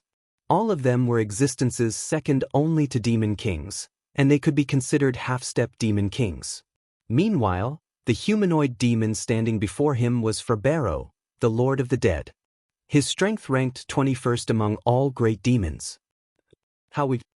Ferbero muttered as he looked at himself, his voice filled with dissatisfaction. He then looked at Feng, who held the Bible of Darkness, and said coldly, "You should know what you have done. That book isn't something you should possess, so hand it to me. This is also your only way out. Otherwise, what awaits you is eternal death." As soon as Ferbero finished speaking, a powerful sense of oppression descended on Feng, one so uncomfortable that his expression turned ugly. As expected of one of the 108 demon princes. Its mental oppression is on par with Tier 5 existences, Feng sighed ruefully. Although he had long since known that the gap between Tier 4 and Tier 5 was massive, he still couldn't help feeling helpless when experiencing the might of a half-step demon king. Luckily, Feng wielded the Bible of Darkness, which restricted the methods Ferbero could use to target him. Otherwise, the demon prince could have killed him instantly. Meanwhile, as Ferbero subjected Feng to his mental oppression, the Bible of Darkness also sensed the offense. Immediately, chains appeared around the demon prince's body. The instant these chains appeared, Ferbero's mental oppression weakened drastically. Now, the mental oppression no longer posed any threat to Feng whatsoever. This damned contract. I will break free from this binding one day and obtain true freedom. Ferbero bellowed in rage as he glared at the pitch-black chains wrapped around his body. He then looked at Feng and said coldly, "Although that book prevents me from doing anything to you, don't think that you have full control over me. I can tell that you don't have much time left, based on those curses and bindings on your body. That book cannot save you. Only I can help you. That won't be necessary. I will only become your puppet if I believe you," Feng said, shaking his head while smirking contemptuously. After reaching Tier 4, he had gained an inkling about the problem plaguing his soul. Initially, he thought that with the benefits from his promotion, the problems he faced would stabilize. However, it turned out that wasn't the case at all. His problems were far greater than he imagined. This feeling became even more obvious after he had used the Bible of Darkness. The Bible of Darkness had been secretly eroding his soul all this time. He couldn't help but admit that this godlike item truly couldn't be controlled easily. It was much more dangerous than magic weapons. However, it was also impossible for him to abandon the Bible of Darkness. The road to reaching higher tiers was incredibly difficult. Only by grasping every available opportunity would he have a chance of becoming a god.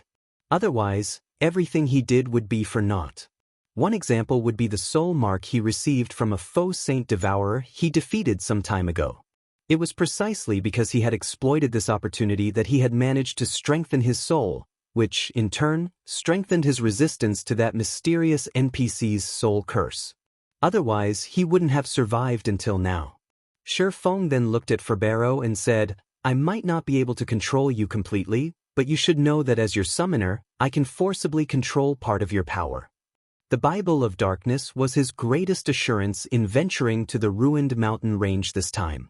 Venturing deep into the neutral map with just his personal strength was impossible. After all, Delia alone was already more than enough to make him flee. You'll regret this. Controlling the power of demons is beyond you.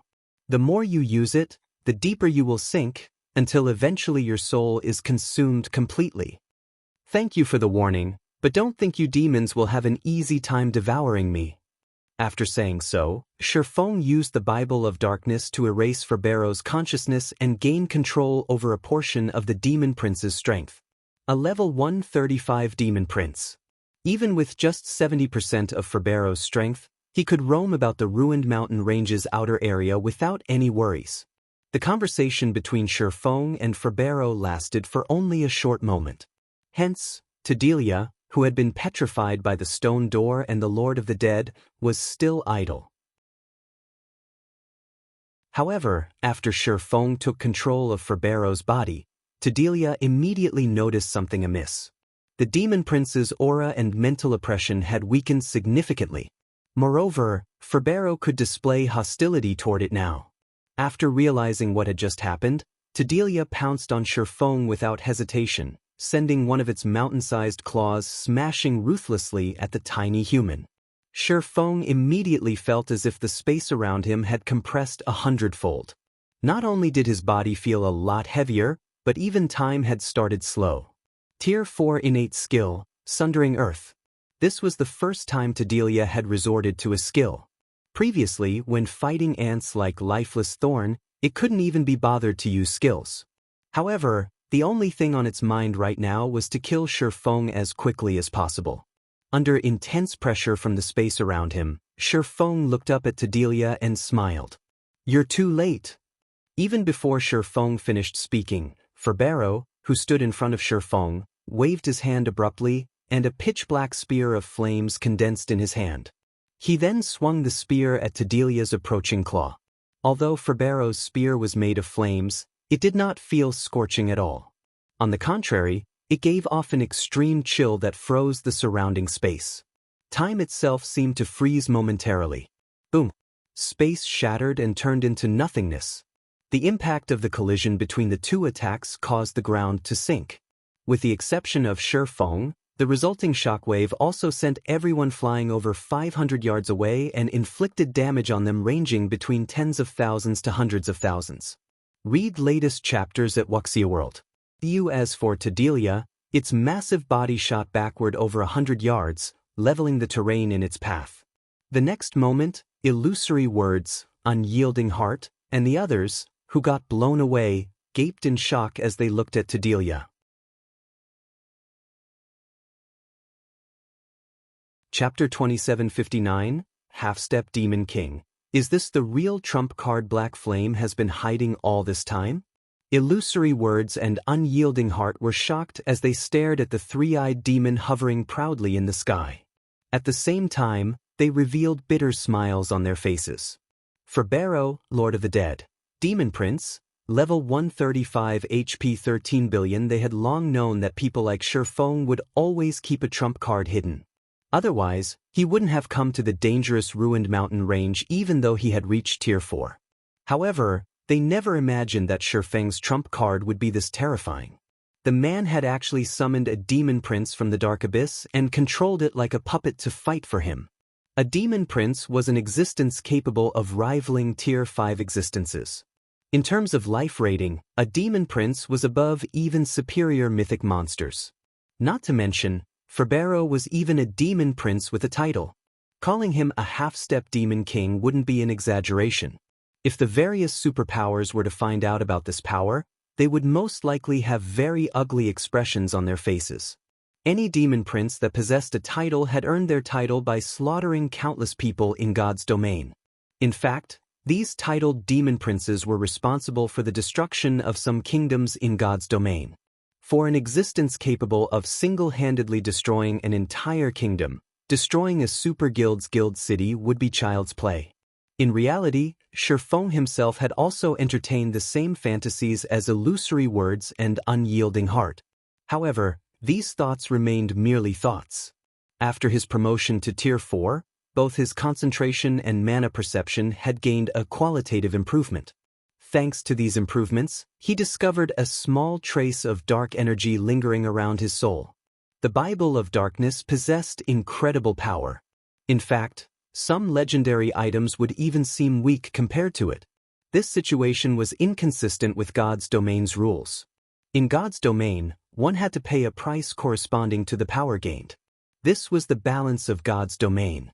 However, the Bible of Darkness didn't seem balanced to him. The power it offered its wielder was far greater than the cost of using it.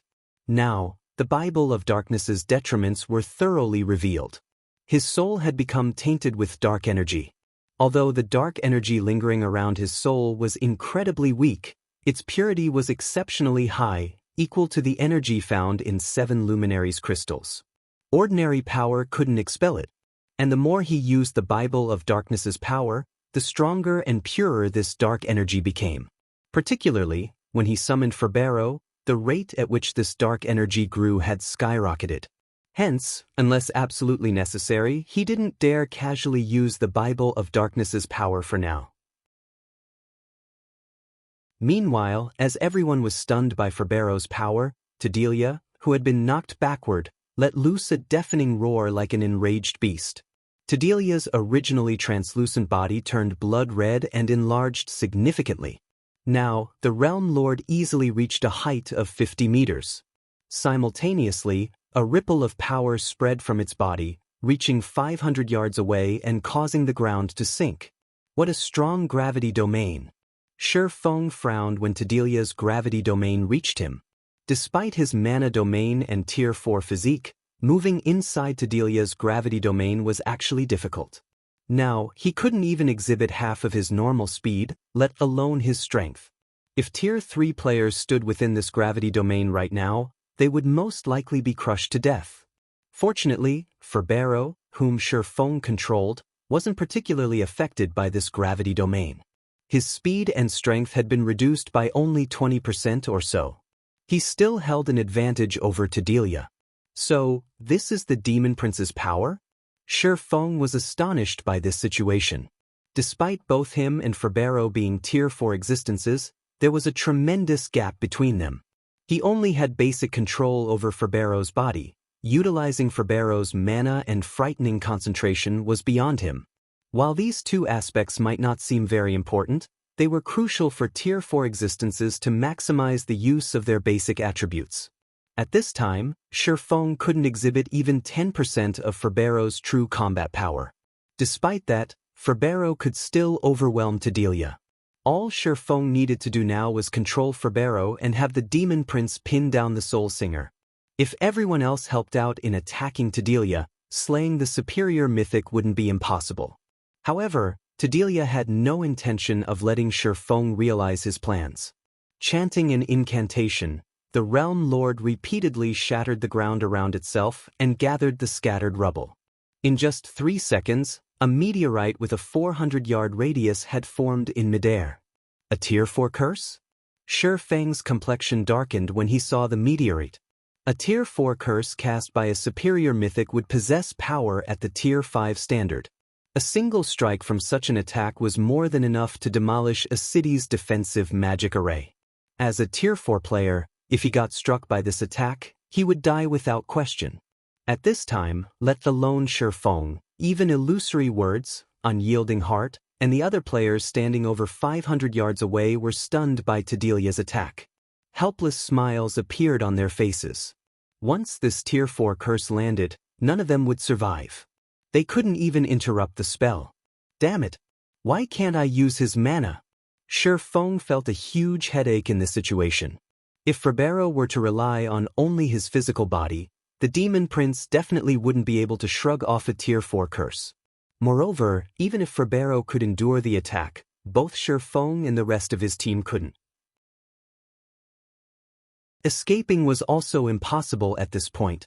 After all, the activation of a Tier 4 curse would place a seal on the space of the affected region. Aside from shattering the Tier 4 curse directly, the only other way to survive a Tier 4 curse would be to endure it. However, neither of these two options were viable for Feng. If he couldn't control Ferbero's mana, he wouldn't be able to use any of the Demon Prince's skills or spells. He could only have the Demon Prince fight hand-to-hand. While Feng was thinking about how to resolve this Tier 4 curse, Tedelia completed the incantation for the Tier 4 curse meteorite collapse. Boom! The next moment, the enormous meteorite that had taken shape fell from the sky like a real meteor. Damn it!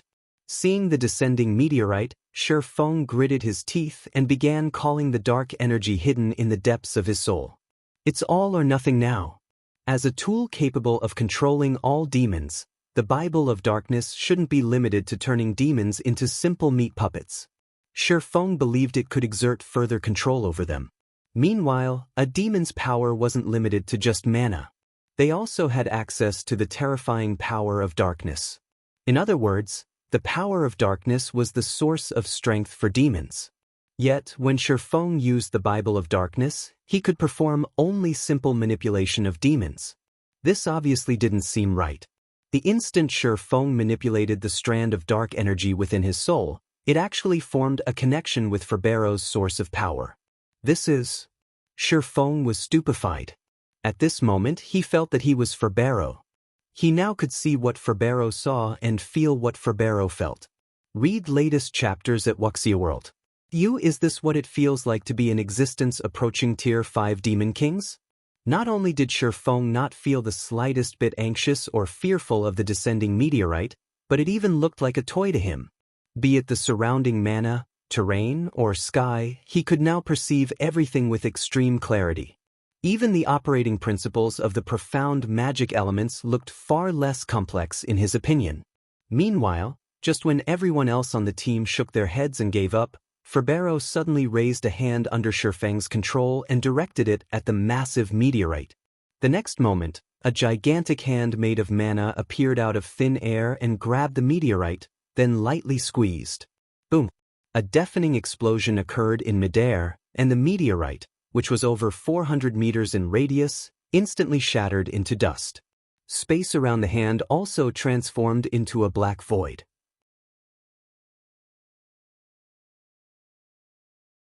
Chapter 2760, Illusory Sword slays Realm Lord. The sky shattered, and the resulting void storm dyed the sky black as it threatened to devour everything on this land.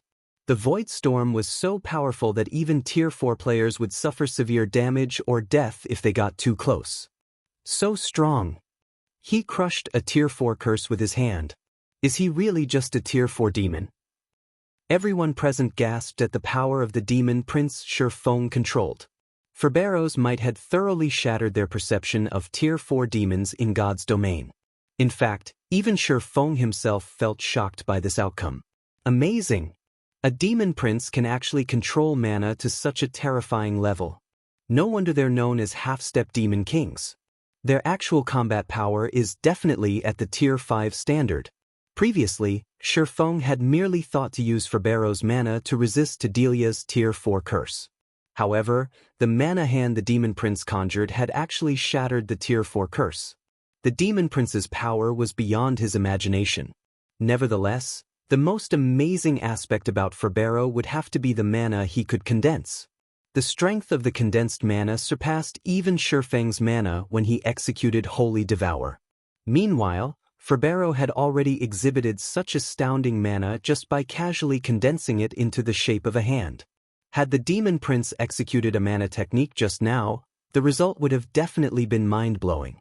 The power of the attack might even reach the intermediate Tier 5 standard.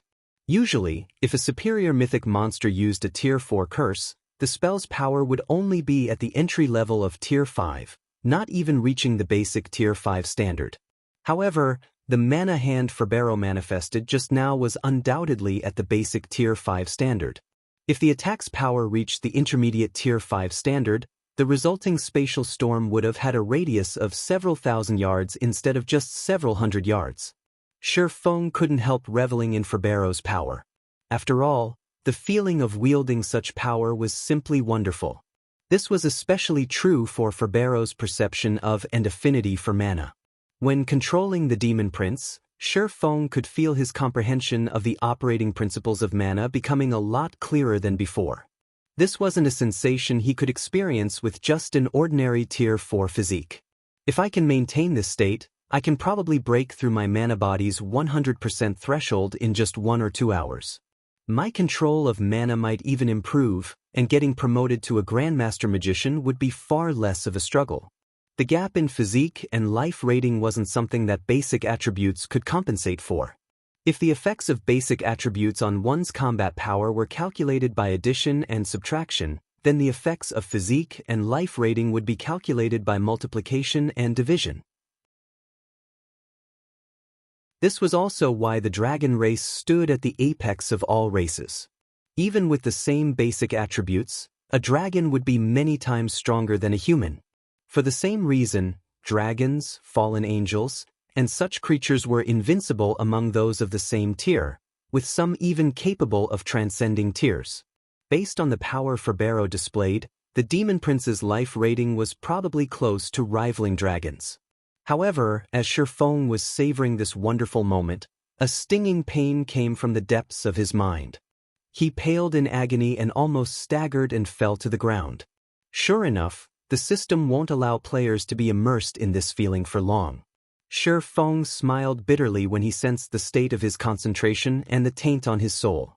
He had manipulated Ferbero's mana for less than 3 seconds, yet not only did he expend 10% of his concentration, but the dark energy in his soul had also grown significantly stronger. The corrosive effect of manipulating Ferbero's mana was 1/3 of summoning the Demon Prince himself. Meanwhile, Tedelia, who had initially cowered after seeing its Tier 4 curse shattered, narrowed its 6 eyes when it noticed the intensity of Feng's aura plummeting. It could tell that Feng was no longer in his best condition. Immediately, Tedelia's 3 heads began chanting another Tier 4 curse, intending to kill Feng while he was weakened. "Do you think I'll give you another chance?" Upon noticing Tedelia's actions, Feng connected the dark energy in his soul with Ferbero's source of darkness once more. Ferbero's aura recovered to its peak. The Demon Prince's aura was so terrifying that even Illusory words and the others, standing several hundred yards away, trembled reflexively. "Stay down." Feng had Ferbero brandish the fire spear without hesitation, gathering both mana and power of darkness for an attack. In addition, Feng even executed Light Shadow for this attack.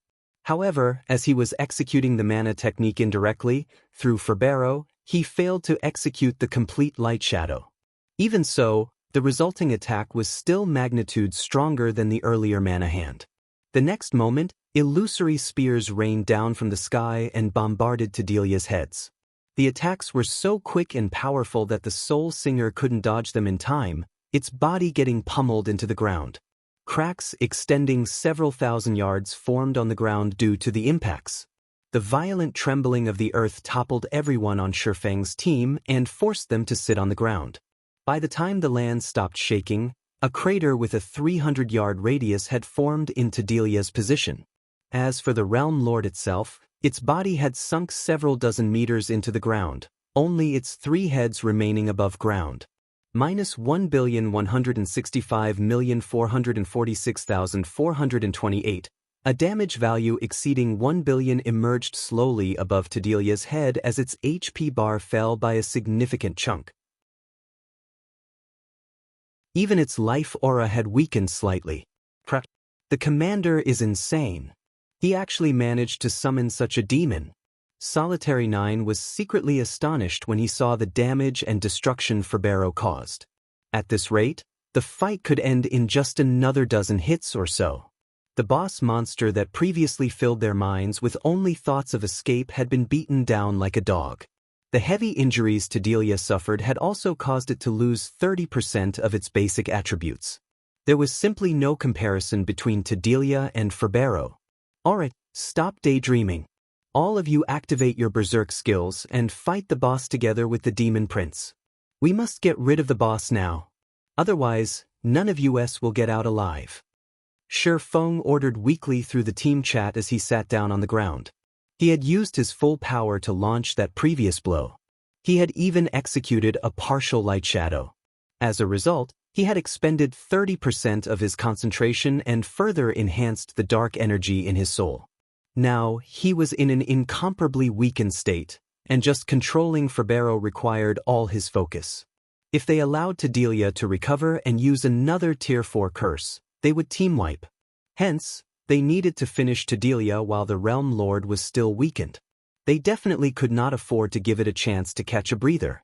Upon hearing Feng's weak voice, Unyielding Heart immediately understood their situation. Hurriedly, he shouted through the team chat, "Everyone from Unyielding Soul, follow me. Everyone from Crimson Emperor, attack together. Activate your berserk skills." Illusory words also commanded her subordinates to take action. She, too, understood that now was not the time to hold back. Immediately, 20-plus peak experts from Azura, Unyielding Soul, and Crimson Emperor activated their berserk skills and rushed toward Delia simultaneously. However, the Soul Singer also realized the precarious situation it was in right now. After dragging its heavily injured body out of the crater, it fled without hesitation. Don't even think of getting away. Feng did not give Delia any opportunities to escape. Controlling Ferbero, he had the Demon Prince launch another attack at the Realm Lord. However, as Feng could execute only simple attacks with Ferbero right now, Delia managed to defend against the Demon Prince's attack despite being heavily injured. Minus 94,376,414. A damage value nearing 100 million appeared above Delia's head when its claw collided with Ferbero's fire spear. Disregarding the damage, Delia immediately jumped into the air to flee. However, Feng was no ordinary expert but someone at the peak of the Ascension realm. Even though he was in a mentally weakened state and couldn't get Ferbero to exert his actual combat power, he could still use the Demon Prince to pin down Delia. Every one of the attacks he executed with Ferbero targeted Delia's vitals, forcing the Realm Lord to defend itself. Meanwhile, Unyielding Heart and the others arrived within attack range and immediately joined the battle. All of them possessed power rivaling Tier 4 mythic monsters. Although they still couldn't afford to face Delia in a frontal confrontation, the damage they inflicted was significant. The next moment, normal attacks dealing over 2 million damage each, coupled with the occasional Tier 3 skill reaping over 10 million damage, landed on the Realm Lord one after another. As Delia was already struggling to deal with Ferbero, it was utterly powerless against the 20-plus players' assault. It could only let the players bombard it with attacks as they pleased. 83%, 72%, 54%. Time passed quickly, with one side sticking close to the other. One side was fleeing desperately, while the other side was pursuing and attacking ruthlessly. Fortunately, Feng and the others dealt sufficiently high damage, dragging Delia's HP down continuously. After 3 minutes into the battle, Delia's HP hit 30%. However, at this time, the peak experts on Feng's team lost the berserk skills effects one after another. Immediately, the team's overall DPS plummeted to just barely over Delia's battle recovery. At this rate, they wouldn't be able to finish the Realm Lord quickly. 10 minutes. 15 minutes. 20 minutes. When Delia's HP fell to 8%, its aura suddenly changed. The Realm Lord had finally recovered from its weakened state and was now back in peak condition. Humans. Delia bellowed in human tongue, a hint of madness and contempt appearing in its eyes. It then began casting a Tier 4 curse. Damn it. We still didn't make it? Unyielding Heart's complexion sank when he saw another meteorite taking shape in the sky.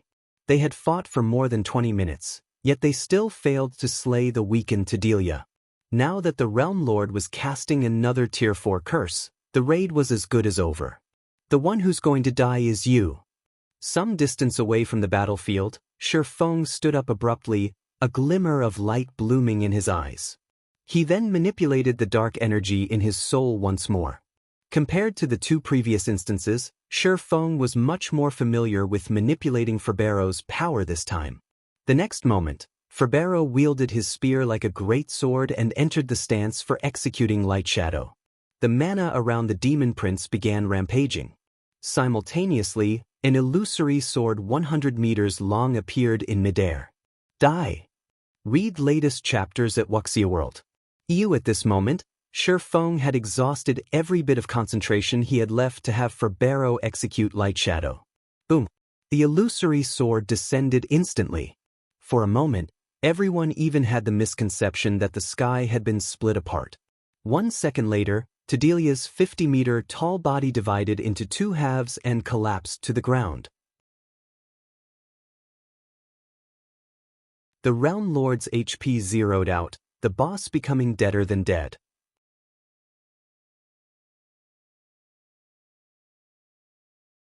Chapter 2761, Level Skyrockets, it's dead. That was close. For a moment there, I thought we would all get flattened. I am never going to go near superior mythics ever again before reaching Tier 4. These aren't things Tier 3 players like ourselves can do anything against. After everyone saw Tadelia bisected, they slumped down to the ground and breathed out a sigh of relief, rendered speechless by this narrow escape from death. However, many people also felt fortunate about their survival and couldn't help laughing happily. As for Illusory Words and Unyielding Heart, both were too tired to pay attention to Tadelia. They only wanted to sit down, rest, and relax their minds. However, before anyone could catch their breath, divine sounds descended from the sky and echoed throughout the valley, so melodious that everyone felt intoxicated. As expected of a first kill in the ruined mountain range. Even without divine providence, the loot's quality can actually trigger a divine hymn. Feng, who was lying on the ground, was a little surprised by this situation. He never thought that the first kill of a realm lord would yield such excellent loot. Initially, he had been thinking of using divine providence and personally dealing the finishing blow to Tadelia. However, the situation at the end did not permit him to do so. As a result, he could only rely on Ferbero to finish the realm lord. While the divine hymn resounded in the valley, bright rays of light enveloped all the survivors. Feng, who was initially at 78% of level 125, leveled up twice and reached 4% of level 127. Everyone else leveled up at least 3 times, with some even leveling up 4 times. The abundance of the EXP awarded utterly dumbfounded everyone. A superior mythic boss actually awards so much EXP? If it were before, we wouldn't get this much EXP even after killing 30 superior mythics. With this, we save at least half a month of grinding. It's a pity that everyone else died. If not, they would have saved on plenty of grinding time as well. Everyone couldn't help sighing over the abundant EXP from Tadelia. On one hand, they felt grateful that they could save plenty of time. On the other hand, they felt guilty for those who died. Not only did the dead players not receive any EXP from the raid, but they would even lose 1 level after resurrection. And even if Illusory Words and the other healers of the team resurrected them, they would still lose nearly half a level's worth of EXP. Only Feng remained unfazed by this situation. Setting aside that this raid happened after the first major update, just the fact that Tadelia was both a superior mythic monster and a realm lord already meant that the EXP granted upon its death would be incredibly lavish. The descent of a divine hymn would also increase the EXP awarded. Furthermore, Tadelia was a level 128 monster, whereas most of the players on the team hadn't even reached level 120 yet. The bonus EXP these players received would be significant. However, it would be almost impossible for them to level up so quickly again in the future. After all, each region of the Ruined Mountain Range had only 1 realm lord, which took 5 natural days or more to respawn. Moreover, the realm lords for each region weren't fixed. Hence, although their team had secured information on Tadelia the Soul Singer, this information would be useless because the next realm lord that spawned in this region would probably be some other superior mythic monster. It was almost impossible for players to come across the same realm lord multiple times in forbidden lands such as the Ruined Mountain Range. Every boss that spawned would be new. Hence, players couldn't prepare for specific bosses and could only rely on brute strength or tools to secure victory. Standing up slowly, Feng looked at his teammates and commanded, "Start resurrecting the others. Thorn, you guys patrol the surroundings. Make sure no monsters come ambushing us." Although Ferbero's presence had scared the surrounding monsters into fleeing and the likelihood of an ambush was low, it never hurt to be careful. After all, whether it was a forbidden land for all life or a forbidden land for humans, a single mistake was all it took to team wipe. "Leave it to us." Lifeless Thorn nodded before leaving to patrol the surroundings together with Cleansing Whistle and the others. As for Xianxia, Illusory Words, and the other surviving healers, they began resurrecting the team members killed by the Soul Devourers. Although these people had died because they had their concentration sucked dry, their souls did not get damaged. Hence, resurrection was still possible. Only, they would be in a weakened state for several hours after getting resurrected and wouldn't be able to participate in battle right away. While the others were busy with their respective tasks, Feng slowly made his way to Tadelia's corpse and waited for the loot to appear. Regarding Tadelia's loot, none of the members of Unyielding Soul or Crimson Emperor gave it much thought. After all, Feng was the organizer of this team. Before they went on this expedition, they had already agreed that all discoveries made and items obtained would belong to Feng. This was the basis for the cooperation of their 3 guilds. Moreover, even without the agreement, both Unyielding Souls and Crimson Emperor's peak experts would be too ashamed to ask for any loot. From start to end, they had merely played a supporting role and barely did anything during the raid. In fact, if not for Feng landing the finishing blow, they wouldn't be alive right now. They also wouldn't have leveled up 3 or 4 times and gained a 15-day leveling advantage over the outside world's peak experts. One could say that the EXP harvest alone already made their trip to the ruined mountain range worthwhile.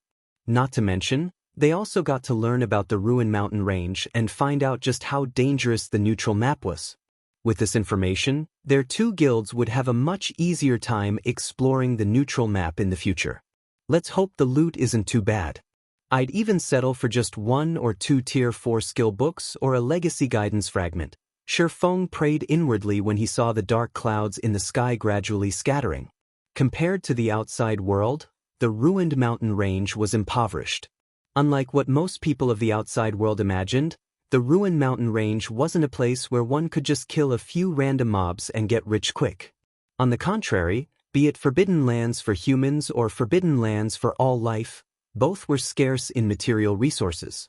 Instead, the reason players and NPCs deemed forbidden lands to be rich in resources was the legacy resources found there. In the current God's domain, the kingdoms and empires controlled Tier 3 legacy resources. In the case of Tier 4 legacies, though, even the kingdoms and empires barely had any, some had none at all. However, the various forbidden lands still contained a considerable number of legacies for Tier 4 and above. Hence, forbidden lands were far richer in legacies than the maps in the outside world. Meanwhile, after players reached Tier 4, there were 3 ways they could improve themselves. The first and simplest method was upgrading their weapons and equipment. Such items were readily available in the various kingdoms and empires. The second method was significantly more difficult, obtaining Tier 4 skill and spell books. After reaching Tier 4, aside from spending legacy skill points to obtain Tier 4 legacy skills, the only other way players could obtain Tier 4 skills was through skill books. However, the monsters in the various kingdoms, empires, and standard neutral maps almost never dropped Tier 4 skill books. Only the monsters in Forbidden Lands would drop these items. Moreover, only monsters at the Mythic rank or above dropped them, and the drop rate was incredibly low. Tier 4 skills and spells were crucial in deciding a Tier 4 player's strength. Oftentimes, the result of a duel between Tier 4 players could be predicted based on the number of Tier 4 skills and spells the 2 sides held. This was because Tier 4 skills were magnitudes stronger than Tier 3 skills, with some capable of instant killing players of the same tier. Therefore, after reaching Tier 4, acquiring Tier 4 skill books was key to increasing a player's strength. The improvement players could gain from a Tier 4 skill could rival fragmented legendary items. Moreover, unlike fragmented legendary items, learned skills and spells didn't have a chance of dropping upon death. The third method to improve one's strength was also the most difficult one, obtaining legacy guidances for Tier 4 or above. After players reached Tier 4, levels would no longer be as important as before. Even if players reached level 150 and fulfilled the minimum condition for promotion to Tier 5, they wouldn't necessarily reach Tier 5. Getting promoted to Tier 5 was far more difficult than reaching Tier 4. For the Tier 4 promotion, players only needed to find their Tier 4 legacy land and learn a Tier 4 legacy skill within the allotted time. However, there were no such challenges for the Tier 5 promotion. Players weren't required to complete a troublesome promotion quest, nor did they need to search for some random location. Instead, getting promoted to Tier 5 was a very straightforward process. Players just had to raise their concentration to the Tier 5 standard, then reconstruct their own mana bodies, which would allow their essence to achieve a qualitative improvement. This was how one became a saint. Upon reaching Tier 5, players would no longer be an ordinary human. Their life rating would reach an extraordinary level. This was why very few players and NPCs would ever manage to reach Tier 5 in God's domain. Those who did would be dragons and phoenixes among men. The first step to reaching Tier 5 was breaking through the limits of one's mana body at Tier 3. While this might seem like an insignificant step, it would provide players with great help when they tried to reconstruct their mana bodies at Tier 4. The most difficult step was going from 0 to 1. Meanwhile, Violet Cloud had already taken the first step on the path to Tier 5. Meanwhile, legacy guidances could aid players in understanding the operating principles of mana because they recorded the comprehensions of ancient powerhouses on mana and the methods to utilize mana. Some even contained methods and experiences for constructing mana bodies. This was also why Feng had chosen to receive the Crimson-Eyed Sword Saint's legacy guidance without hesitation. At Tier 3, despite receiving samples of mana bodies, players still faced incredible difficulty constructing their mana bodies. If players wished to get promoted to Tier 5, they would need to construct a mana body that was at least 10 times stronger. The difficulty of this feat was simply unimaginable. Hence, legacy guidances were incredibly important. Only by continuously learning about mana and mana bodies could players construct a mana body rivaling Tier 5 existences. Otherwise, they would remain at Tier 4 for the rest of their lives. However, obtaining legacy guidances was easier said than done. Legacy guidance fragments were no less rare than fragmented legendary items. Generally, only the bosses of Forbidden Lands at the Realm Lord status or higher would have a small chance of dropping this treasure. This was also one of the reasons very few independent players ever managed to reach Tier 5. Read latest chapters at Wuxia World. After all, let alone soloing superior mythics of the same level, even soloing superior mythics of a lower level was impossible for Tier 4 experts. Normally, raiding such monsters required the cooperation of multiple Tier 4 players. Moreover, even if players killed a superior mythic, they wouldn't necessarily obtain a legacy guidance fragment. And even if a fragment did drop, how many people would get a share of it? In addition, the guilds would frantically contest for these bosses, which further increased the difficulty of reaching Tier 5 for independent players. Unless one possessed a sufficiently strong backer or heaven-defying talent, Tier 5 would forever be beyond one's reach. Meanwhile, as Feng was praying and looking to the sky with an exhausted expression, dozens of dazzling items descended around him. The appearance of these items immediately attracted the ambient mana from several hundred yards around. When Feng spotted a strange stone sculpture of a monster among these items, his eyes instantly lit up. He even rubbed his eyes, thinking that he had seen wrong. An ancient beast sculpture? Did this monster swallow an ancient god's treasury?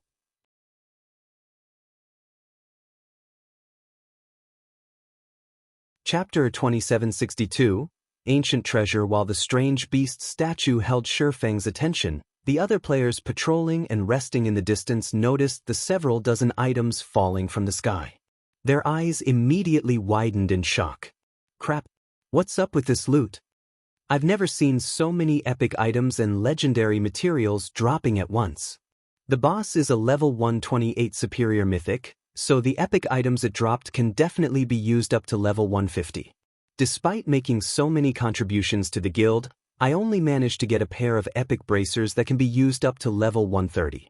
With all those epic items, I could probably fully gear myself in epic items. Despite everyone being peak experts or better, they still grew envious when they saw Tadelia's loot. Rather, it was inevitable that they would be envious. Although epic weapons and equipment had become a lot more common in the current God's domain, the majority of them could be used only up to level 100. Those that could be used up to level 120 were few and far between. As for epic items that could be used up to level 150, even the various superpowers wouldn't have more than 30 pieces. This wasn't because the various superpowers were slacking on killing level 100+ mythic monsters, but because mythic monsters only had a tiny chance of dropping epic weapons and equipment that could be used up to level 150. Now, however, Tedelia had dropped over 10 epic items. Needless to say, every one of these epic items would be good up to level 150. After all, Tedelia was a level 128 superior mythic. According to their past experiences, the epic items dropped by level 120+ superior mythic bosses would almost certainly have their level limit set at 150. However, the epic weapons and equipment dropped were only the tip of the iceberg. What truly made everyone's eyes glow were the legendary materials in the loot. Legendary materials could be used to create customized epic weapons and equipment, which would definitely be top tier among epic items. However, like level 150 epic items, the drop rate for legendary materials was pitifully low. Even level 100+ superior mythics would, at most, drop inferior legendary materials. More often than not, they would drop only epic materials. Nonetheless, Tedelia had dropped as many as 7 legendary materials. In other words, one could produce 7 customized epic weapons and equipment with a level limit of level 150. Not to mention, the 20+ inferior legendary materials Tedelia dropped could also be used to produce top-tier epic weapons and equipment. In other words, Tedelia alone had essentially dropped over 30 level 150 epic weapons and equipment, more than enough to fully arm 2 players in level 150 epic items. This was something impossible even for the various superpowers at this stage of the game. As expected of a forbidden land. Just the loot of a superior mythic boss here equals the loot of 3 or 4 superior mythic bosses in the outside world. The loot's quality is also significantly better. Unyielding Heart also couldn't help his astonishment at this scene. At the same time, he resolved that once he reached Tier 4, he would absolutely bring a team here to explore the ruined mountain range. However, unlike everyone else, Feng paid no attention to the weapons, equipment, and materials Tedelia dropped. Instead, he stepped forward, collected a 1-meter-tall beast statue, and stored it in his epic spatial bag without hesitation. In Feng's opinion, even the combined value of all the other items Tedelia dropped couldn't compare to the value of this beast statue. Sacred Beast Statue, Soul-Devouring Beast. Epic rank, unique item, one of 12 stone sculptures of sacred beasts made by Skyrockets Barstan. It holds incredible power. One shouldn't underestimate the beast statue just because it was an epic item. For Tier 4 players and above, this beast statue was easily 1,000 times more valuable than legendary items. An ancient god in God's domain, Skyrockets Barstan was known as the god of elements by everyone. Legend had it that he could control all magic elements, and he was incredibly strong even among the ancient gods. In God's domain, any item belonging to a god would already be an amazing item, let alone an ancient god's possession. The 12 sacred beast statues were one of Skyrockets Barstan's earliest creations. To both gods and ancient gods, these statues were trash. However, to Tier 4 players, these statues were priceless treasures. On the surface, the 12 sacred beast statues were only intended as room decor. However, if one placed these statues in areas with incredibly dense mana, the statues would generate a special signal.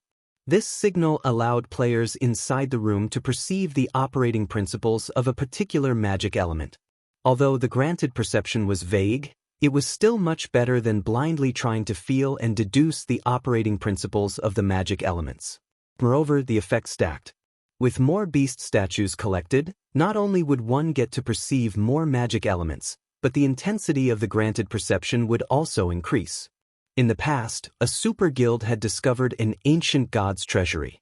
And after working together with several superpowers and incurring countless casualties, the super guild had successfully raided the treasury. They had discovered 3 of the 12 sacred beast statues inside the treasury, one of them a medium-sized statue at the fragmented legendary rank.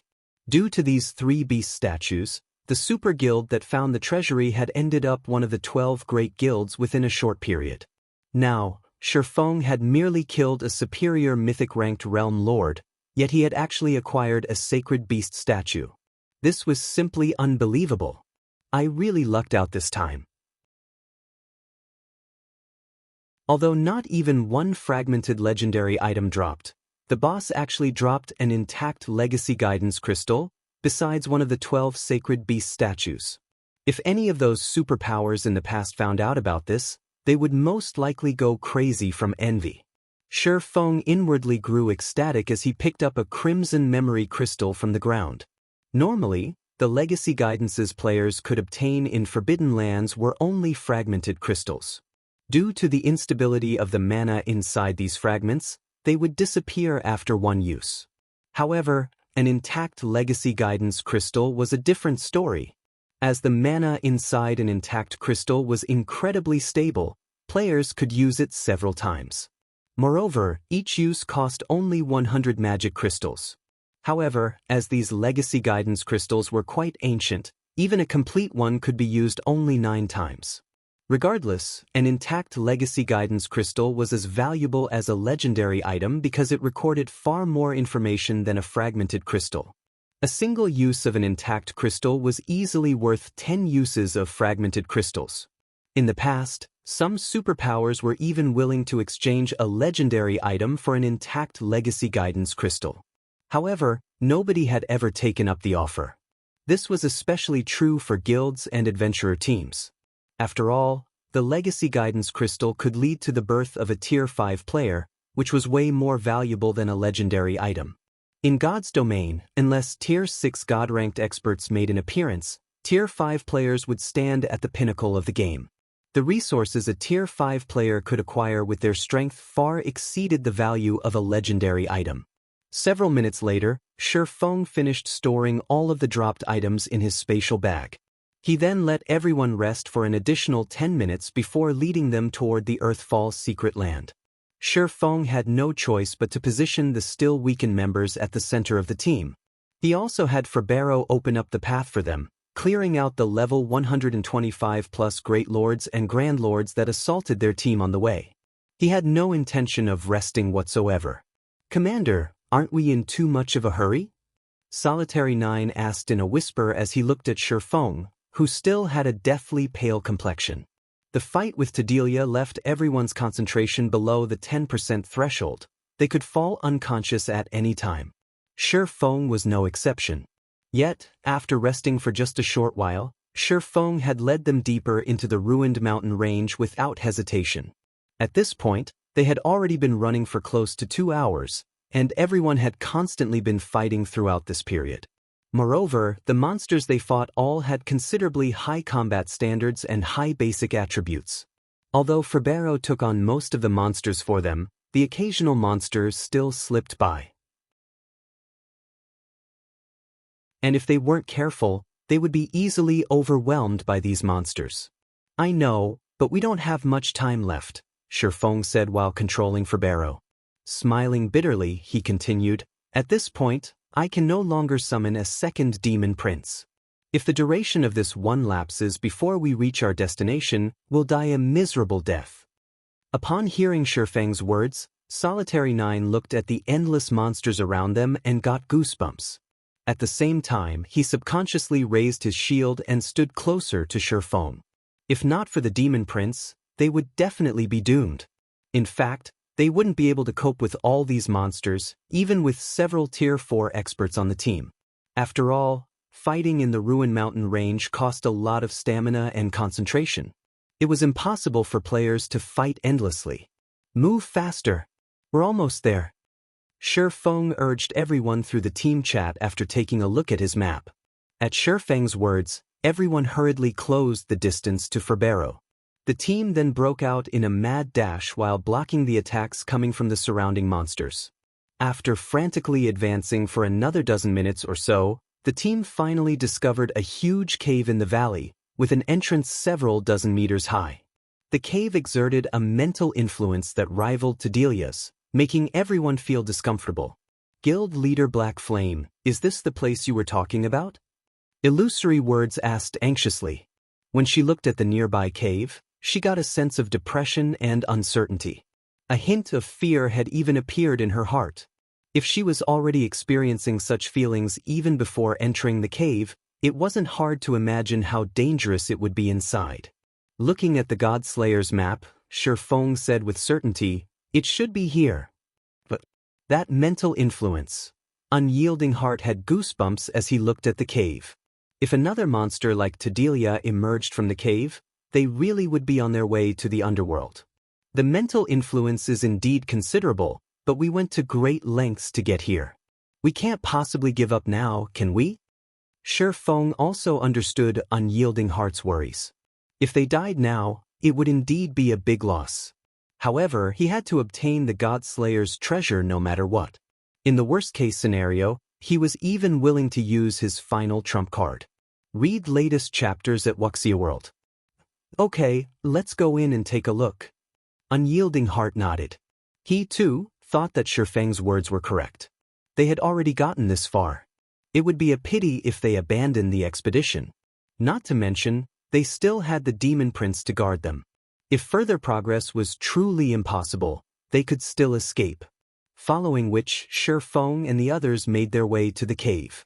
However, when the team walked through the cave entrance, a startling scene suddenly occurred. The instant Febero stepped into the cave, a red beam shot out from the cave's depths. Before Feng could even have Febero execute evasive maneuvers, the red beam had already pierced through the Demon Prince's body. After getting struck, the Lord of the Dead, who had been invincible up to this point, burst into a bundle of flames and vanished without a trace.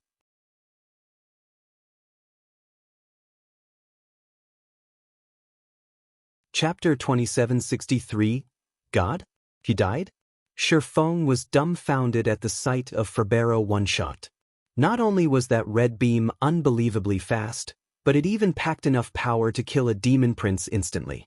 Although the Bible of Darkness summoned only a weak clone of Febero's true body, this clone still possessed the physique of a bona fide half-step demon king. Even true Tier 5 demon kings couldn't slay a half-step demon king in one hit. As for the red beam originating from a barrier trap or magic circle, the likelihood of that was low. Any barrier trap or magic array would require its user to be present to display its greatest power. Without the user, barrier traps and magic arrays could, at most, trap someone. They definitely did not have the ability to kill the clone of a half-step demon king instantly. Not to mention, the beam just now didn't look like it originated from a magic array or barrier but more like an offensive spell. Everyone else present was also stunned by this situation, and chills spread all over their body instantly. What happened? That's a half-step demon king we are talking about. The demon prince that they believed was invincible had actually gotten killed instantly. If they took a similar attack on their Tier 3 bodies, they, too, wouldn't last a second. However, this still wasn't the crucial point. The fact that the other party could one-shot a half-step demon king meant that the other party was among the most horrifying existences they had come across. Meanwhile, none of these horrifying existences were things players dared to offend because the possible consequences in doing so included the annihilation of their souls. If that happened, they would really have to start all over again. However, before anyone could snap out of their daze, a terrifying mental pressure assaulted them. As if time had stopped, everyone froze in place. In fact, even their thoughts had fallen into a torpor. They simply stood still, not knowing what to do. While everyone stagnated, Feng clearly sensed something, and his heart immediately grew cold at this discovery. It's over. In his previous life, he had seen this time-stopping phenomenon only once in a video of a group of Tier 6 God-ranked experts clashing against an ancient evil god. The fight back then had been earth-shattering. However, aside from the Tier 6 God-ranked experts and a few Tier 5 experts, the other players present had no idea what exactly had happened. By the time everyone recovered, the battle was already over. For most of the players present, the battle had basically started and ended in an instant. To them, it felt as if nothing had happened whatsoever. However, that had been far from being the case. By the time everyone recovered from their stupor, 1/10 of a kingdom had disappeared from God's domain, leaving behind an endless wasteland littered with shattered space. Now that this scene was replaying before Feng's eyes, this meant that the other party was no weaker than that ancient evil god in the past. Just when the flow of time was slowing and Feng's thoughts were about to stagnate, a crimson glow suddenly bloomed from his spatial bag. The appearance of the crimson glow immediately dispelled the power enveloping him. Afterward, a shabby yet dazzling broken blade flew out of the spatial bag and hovered quietly in front of him. This is the Ash Blade. Feng was shocked when he saw this broken blade. Various legends were circulating in God's domain regarding the Ash Blade, which was rumored to be the God Slayer's weapon. A weapon named the Ash Blade had also appeared in Feng's previous life. Back then, the owner of this weapon had been a mysterious expert nobody knew. However, what everyone did know was this mysterious person's heaven-defying feat with the Ash Blade in hand. This mysterious expert had single-handedly annihilated a super guild's main city. Moreover, the Ash Blade this person wielded was incredibly powerful. Even epic weapons would break after suffering 3 or 4 hits from the Ash Blade. Only fragmented legendary weapons could barely withstand its power. For this reason, everyone had suspected that the Ash Blade was a legendary weapon. Hence, Feng had kept the Ash Blade all this time instead of discarding it. After all, there might be a day when he could recast it. Of course, there was another legend regarding the Ash Blade, which stated that the Ash Blade was a clue to the God Slayer's legacy. However, according to historical materials in the libraries of the various kingdoms and empires, nobody had ever found the Ash Blade. Only after that mysterious expert had appeared and thoroughly shattered the status quo of God's domain did everyone start paying attention to the Ash Blade. How interesting! Out of the people that arrived this time, someone actually brought that item. It seems you are quite lucky. While Feng was surprised by the Ash Blade, a deep and indifferent voice came from the depths of the cave. It used not the human language but divine language instead. Similar to the demonic language, despite Feng having no knowledge of the divine language, his brain still understood the meaning conveyed by the words. Before Feng could react to the divine words, an elderly man clad in a gray robe appeared before him. This elderly man's body was in a translucent soul state. Moreover, it was incredibly unstable, as if it would disappear at any moment. However, Feng could still feel great power coming from the old man, which awoke in Feng the urge to submit. The old man's information was thoroughly hidden. It was impossible to glean any information about him at all. Esteemed elder, we came here purely by mistake. We did not come here with any purpose. I hope you can forgive us, Feng said apologetically to the old man. He dared not display any disrespect to the elder before him.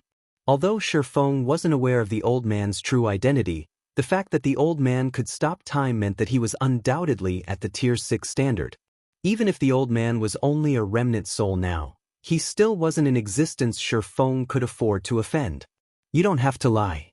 I know why you came here, the old man said as he looked at Feng quietly, his deep gaze seemingly seeing through Feng's soul. Not only did you acquire that map, but you even hold the Ash Blade.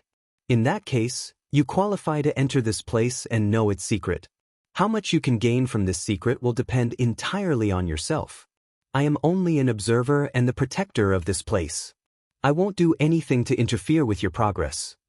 Feng felt deeply relieved when he heard the old man's words. As for whether the old man was lying to him or not, Feng didn't care. After all, even if the old man was lying to him, Feng couldn't do anything about it. Esteemed elder, may I know what will happen to my friends? Feng asked worriedly. Although he himself was no longer in any immediate danger, he couldn't say the same for his teammates. It was entirely possible for the old man to erase their existences permanently to keep this place a secret. Don't worry.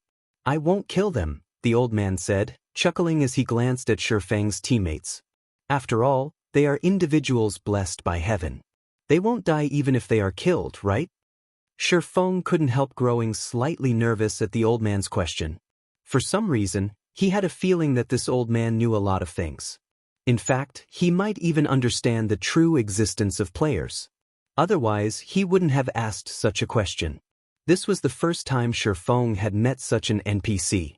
Alright, I'll stop messing with you. Since Feng didn't dare respond to his question, the old man dropped the topic. He then said, "You hold the ash blade, which means you are the chosen one. Hence, you may enter the cave. As for the others, they will be teleported out of this place. Of course, as you have been lucky enough to get selected, you can also bring 9 people with you. However, you'd best think about who to bring with you. The secret of this place isn't something heaven-blessed individuals like yourselves can imagine. A single mistake might even result in a true death for you." When the old man said the words, "true death," he even placed emphasis on them. It sounded as if he was warning Feng, yet it also sounded as if he was teasing him. His behavior made it impossible for Feng to guess his thoughts. Nonetheless, Feng did not pay too much heed to the old man's warning. His goal in visiting the ruined mountain range was the Earthfall's secret land. Although he did not know what kind of secret the secret land contained, from what he heard, the 3 super guilds that monopolized the secret land had acquired a lot of benefits. This meant that the secret land shouldn't be a very dangerous place. I've decided to bring the 4 of them. May I know if that is okay?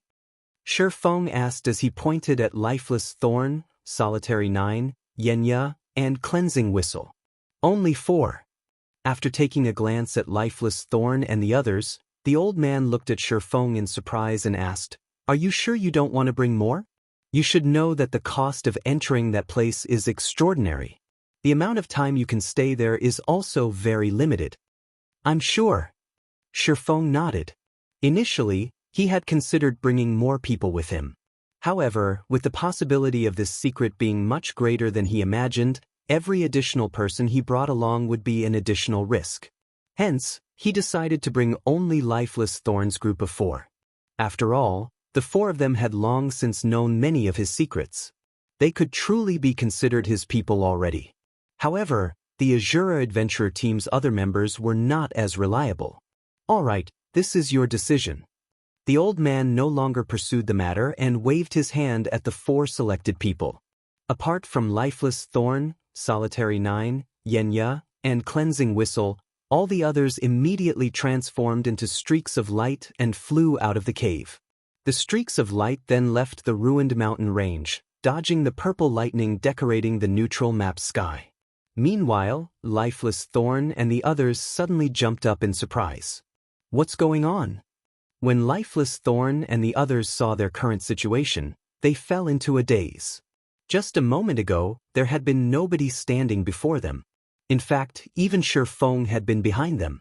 However, in the blink of an eye, not only did Feng appear in front of them, but the rest of their team also disappeared without a trace. It was obvious that there was a blank in their memories. Read latest chapters at Wuxia World. He was now, a scary old man stood before them. And they couldn't read any information about this old man. "Alright, stop looking around randomly. Your gazes are very annoying. Do you really think I can't sense them?" The old man suddenly shouted at Lifeless Thorn and the others, the brief pressure he exuded nearly making their knees buckle. "I'll let you off this time, but if you behave like this to anyone else, they won't be as easy on you as I am." Upon hearing the old man's words, Lifeless Thorn and the others hurriedly nodded and promptly stopped using their identification skills on the old man and their surroundings. "That's more like it. Now, follow me." The old man nodded when he saw Lifeless Thorn and the others turn obedient. He then began walking into the depths of the cave.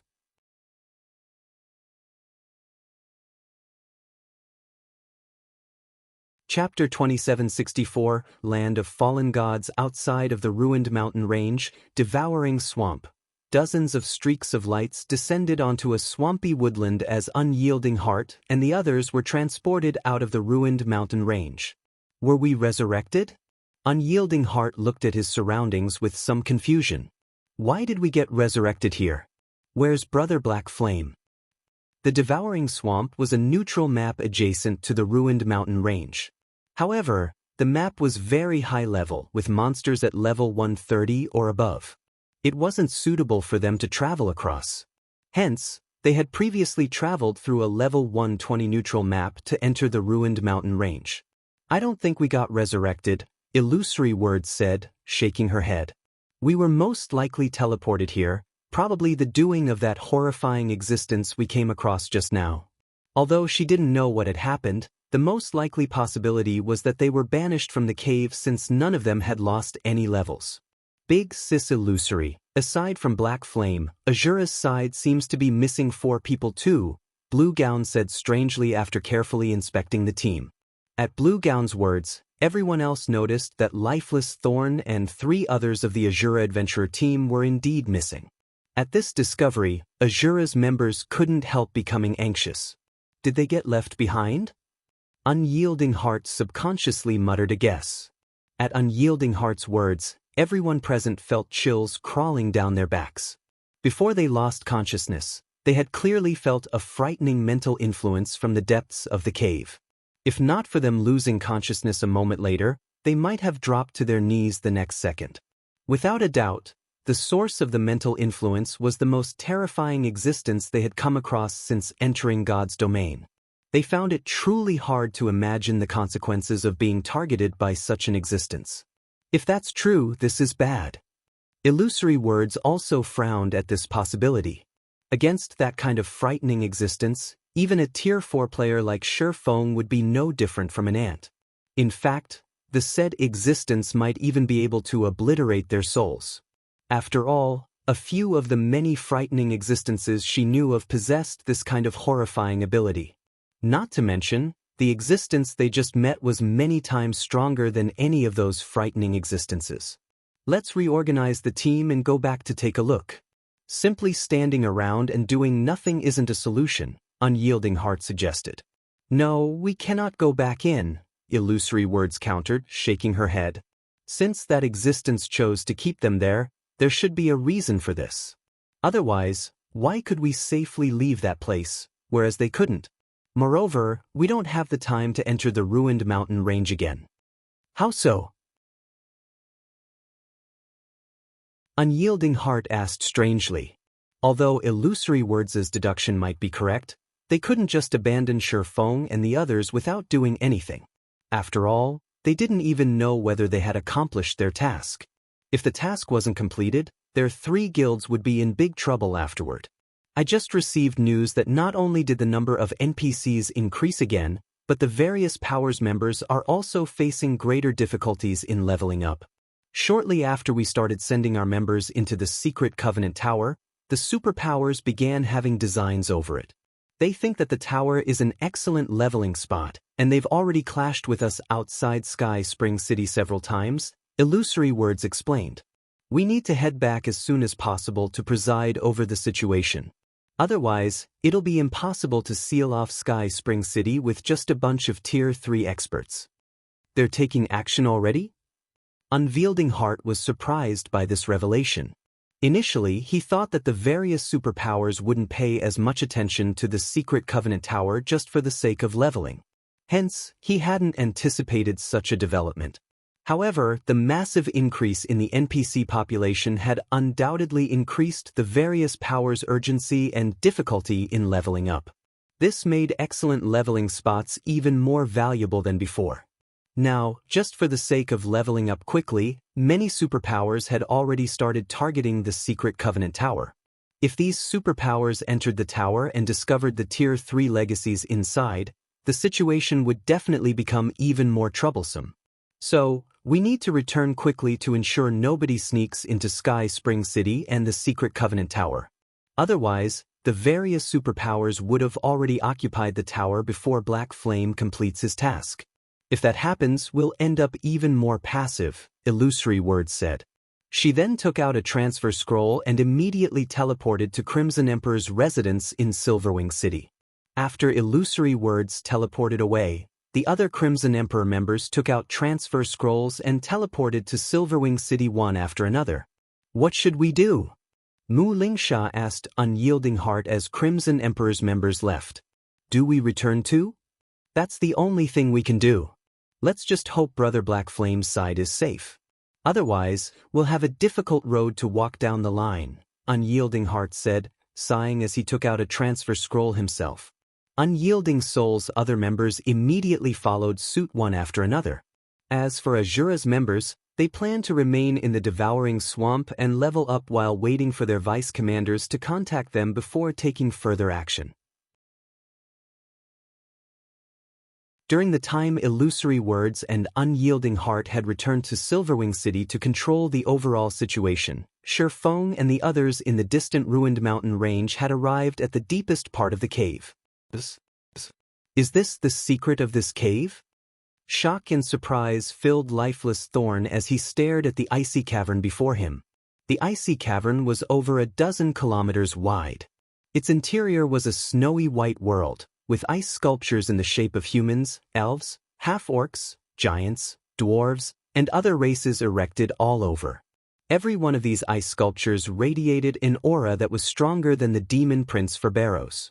Meanwhile, these statues numbered in the tens of thousands. Moreover, the dozen or so ice sculptures at the cavern's center radiated an aura that was much stronger than that of the other ice sculptures. Despite standing so far away, Lifeless Thorn still felt awe and fear in his heart when he looked at these statues. He dared not approach any of them. At this moment, let alone Lifeless Thorn, even Feng was astounded by this scene. Feng had a much clearer idea than Lifeless Thorn did of what kind of existence those central ice sculptures were. Indeed, read latest chapters at Wuxia World. Those dozen or so ice sculptures were bona fide Tier 6 gods.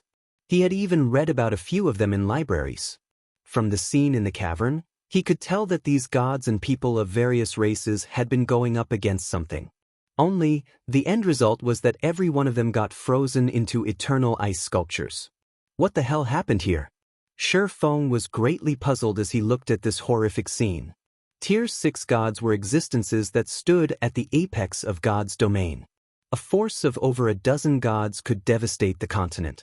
It wouldn't be an exaggeration to say that such a force could even sweep through the dark abyss. In fact, even if all of the Tier 6 god-ranked experts that existed in his previous life joined hands, they could just barely manage to contend with a force of a dozen or so Tier 6 gods. Yet, these Tier 6 gods had actually been killed, annihilated in a single move by the looks of.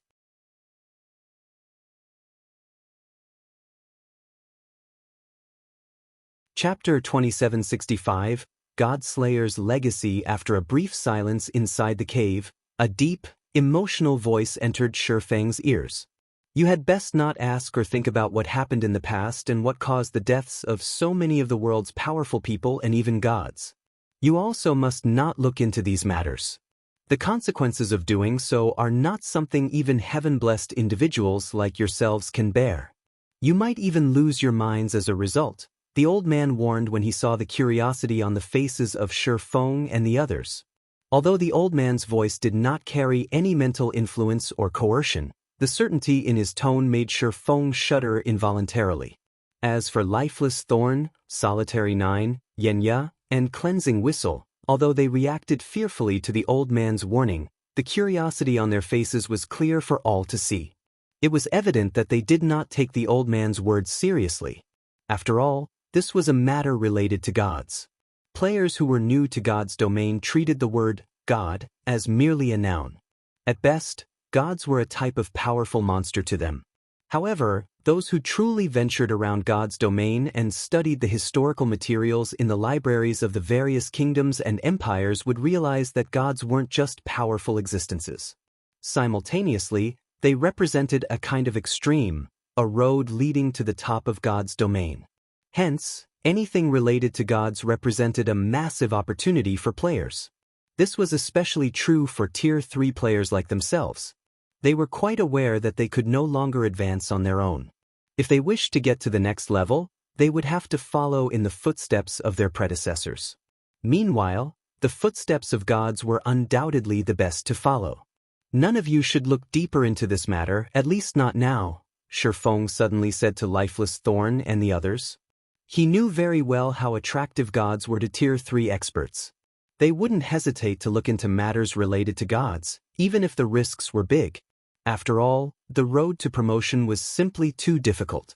Normally, players could already improve significantly with the ruins left behind by Tier 5 existences, let alone those of Tier 6 gods.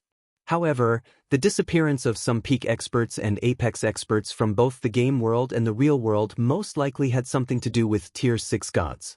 Anyone who tried to get involved with Tier 6 gods as Tier 3 and Tier 4 players would die before achieving anything.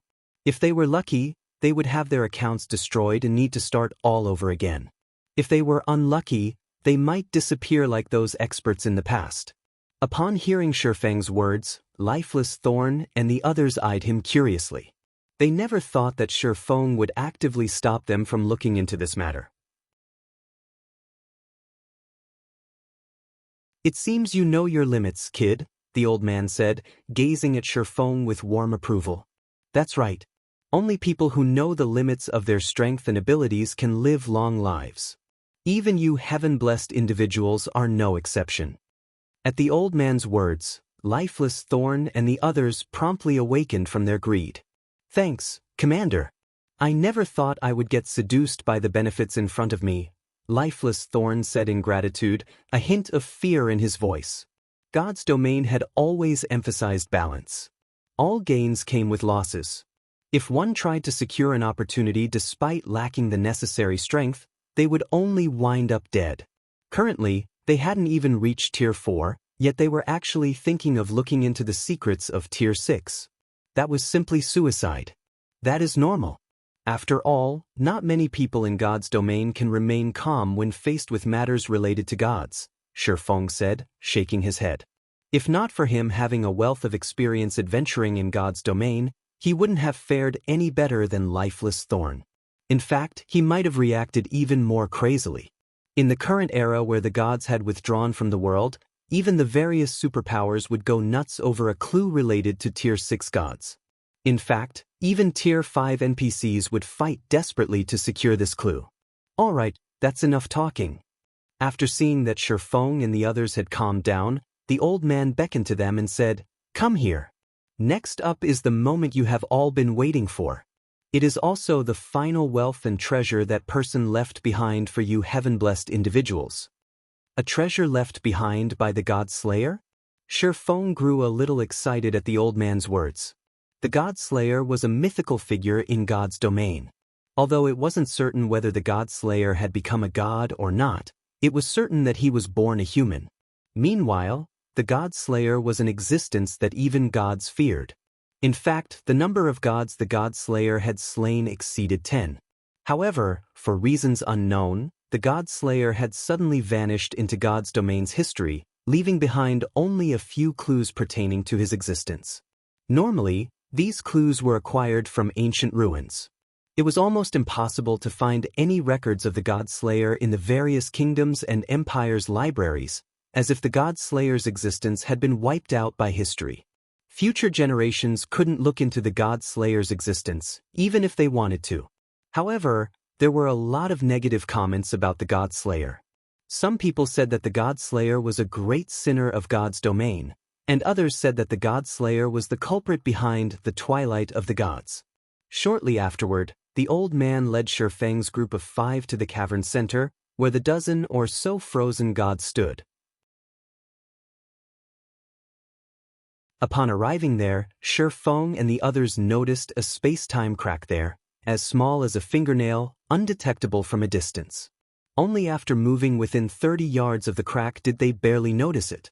Directly underneath this space-time crack was an incomparably complicated magic array. It was so complicated that even Feng, who was an advanced magician, felt dizzy after just one glance at it.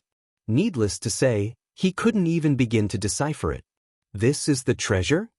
Solitary 9 was stunned when he saw this tiny space-time crack. For a moment, he even felt that the old man had duped them. What possible use could they have for a fingernail-sized space-time crack? Even if this space-time crack led to somewhere, with how small it was, players couldn't enter it. That's right. This is the treasure, the old man said, chuckling. You might think that such a small space-time crack is no big deal, but what if I say that it connects to the past? Connects to the past? Solitary 9 was again stunned. Crossing timelines was simply impossible. It should still be impossible even in a virtual reality game like God's Domain.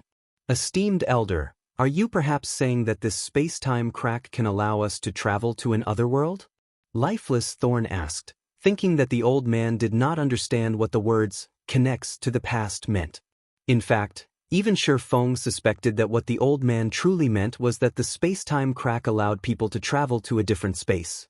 After all, there were plenty of foreign spaces and other worlds in God's domain. No, it is really linked to the past. It isn't linked to an other world or a different space, the old man insisted, shaking his head. He could tell what Feng and the others were thinking, and he said in a determined tone, "I know you don't believe me. There is no way you can believe me either. After all, time travel is something even ancient gods are incapable of accomplishing. However, it is true. Moreover, this space-time crack is connected to the ancient era of God's domain. Read latest chapters at Wuxia World." The old man's words dumbfounded everyone present. Connected to the ancient era of God's domain? Feng felt his worldview crumbling, shocked beyond words. Could this be the Earthfall secret land's true secret? The ancient era of God's domain was an era of wonders. Various supercivilizations were intertwined during this era when gods still roamed the world. And because the twilight of the gods had yet to occur, the world of God's domain was incredibly rich in resources. The present era of God's domain couldn't hold a candle to the ancient era in this regard. I won't say anything more. Since this is your first time, you can enter it without any cost. However, you can only spend a limited amount of time inside. Moreover, the stronger you become and the greater your impact during the ancient era, the easier it will be for the world to notice your presence. If that happens, the world will reject your existence and expel you. What you can obtain during the ancient era will all depend on your own abilities, the old man said slowly. However, I have to warn you that the ancient era is not the paradise you imagine it to be. You will die a permanent death if you aren't careful. Before Feng and his companions could ask any questions, the old man waved his hand. Immediately, Feng and the other four transformed into streaks of light that plunged into the space-time crack, disappearing from the cavern.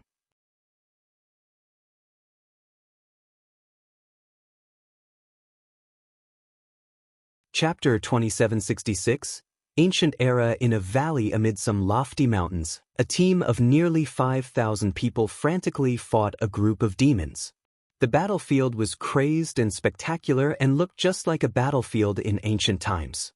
Both sides suffered severe casualties, their blood staining the valley red. The smell of blood carried for tens of thousands of yards. Even those inured to battle would find this situation uncomfortable and unbearable. However, neither side showed any intention of stopping, both prepared to fight to the bitter end. Of the two armies battering each other, the demon army was led by a level 135, tier 4 great demon, while a woman led the human army. The woman in question possessed golden hair and crimson eyes. She wielded a silver sacred sword and was clad in a knight's blue sacred armor. As the woman contended against several dozen level 130+, tier 3 demons, her HP continuously decreased. However, despite being at a complete disadvantage, the more she fought, the brighter the glow her sacred sword radiated. The power she exhibited also kept increasing. Damn it! You're actually using the aria of holy blood. Don't even think I will let you finish it. The tier 4 great demon's expression turned solemn when he saw the glowing sacred sword. Immediately, he spread out his 4 wings and flew toward the crimson-eyed woman. Everyone, protect the commander. Do not let that great demon approach the commander. A tall man shouted before rushing at the great demon with his golden shield raised. Subsequently, several dozen other melee classes nearby also charged at the great demon, all of them ignoring the fact that they were merely at tier 2. Scram! Seeing the crowd charging at him, the demon commander pulled out his crimson greatsword and slashed the space in front.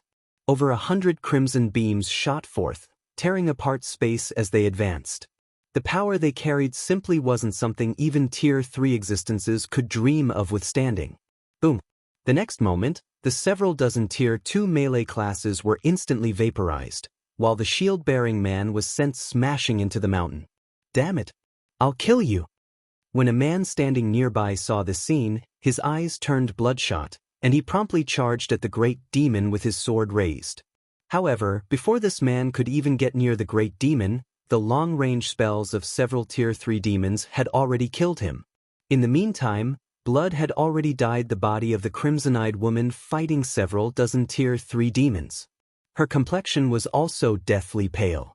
However, despite the state of her body, her gaze remained indescribably firm. "Be punished, demons!" the crimson-eyed female knight bellowed as she raised her sacred sword.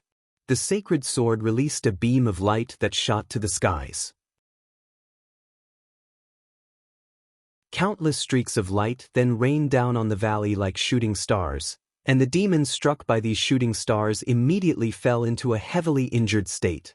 The situation on the battlefield reversed in the blink of an eye. "Kill. We cannot let these demons take even a step into human territory," the crimson-eyed knight shouted, her pale complexion showing no signs of fatigue. She then raised her sacred sword and charged at the demons who were still fighting. The female knight's words stimulated the surviving humans. They began madly fighting against the demons. However, after a few exchanges, the humans present were dumbfounded, staring at a distant pile of demon corpses in disbelief. The next moment, the great demon commander, who was over a dozen meters tall, emerged from this pile of corpses, a hint of mockery and contempt on his face. "The aria of holy blood is indeed powerful. And for you to still be alive after using this desperate move, your mental willpower is truly astonishing. I'm certain you can rank among the top Tier 4 powerhouses," the great demon said as he looked at the crimson-eyed knight. He then asked mockingly, "But can you use it a second time?"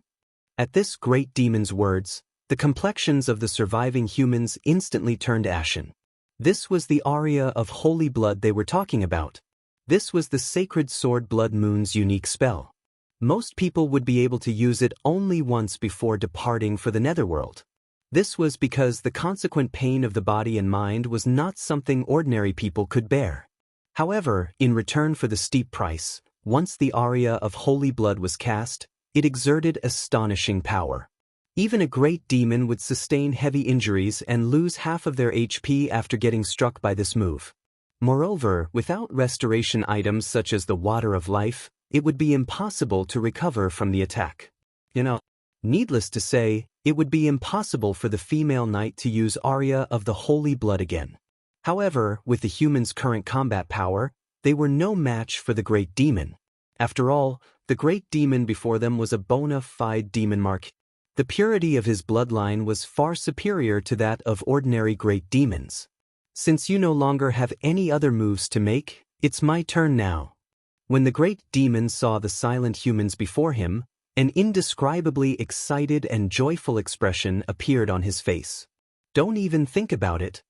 The female knight suddenly appeared above the great demon's head and brandished her sacred sword. 3 phantom swords appeared in the sky, the sight stunning everyone present.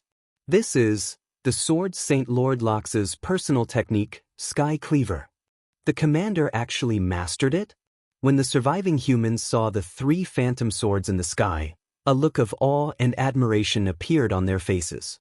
"You're already on your last breath, yet you're still putting up such boring resistance." When the great demon saw the 3 phantom swords, he did not reveal any awe or fear whatsoever. On the contrary, he nonchalantly brandished his great sword. Boom! The great sword and 3 phantom swords collided. The resulting shockwave sent both humans and demons stumbling backward.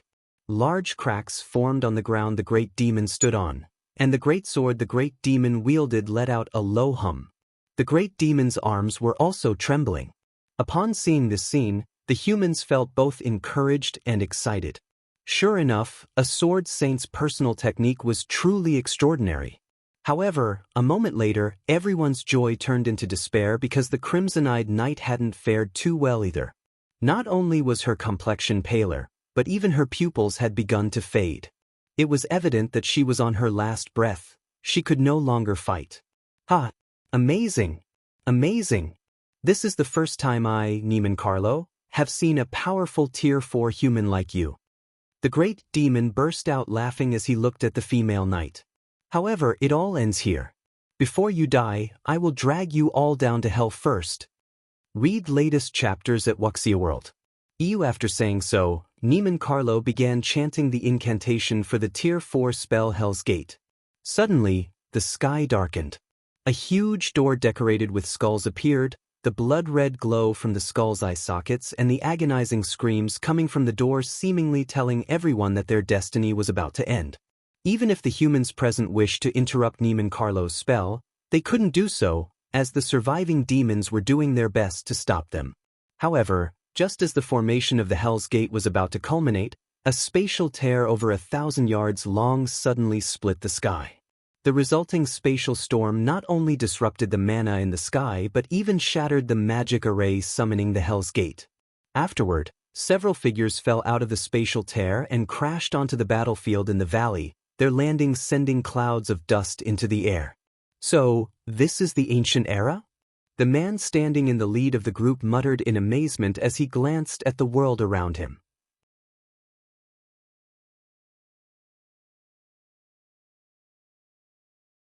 Chapter 2767.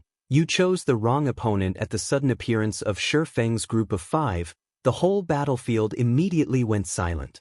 The humans and demons all stared at Feng's group with looks of surprise, confusion, or anger. Who are they? They came out of that large spatial tear, so they shouldn't be ordinary existences. Maybe they're guardians from the holy city? However, their auras seem weak. Those people are also only at Tier 3. They shouldn't be the holy city's guardians. Moreover, judging by their looks, they seem to be heaven-blessed individuals.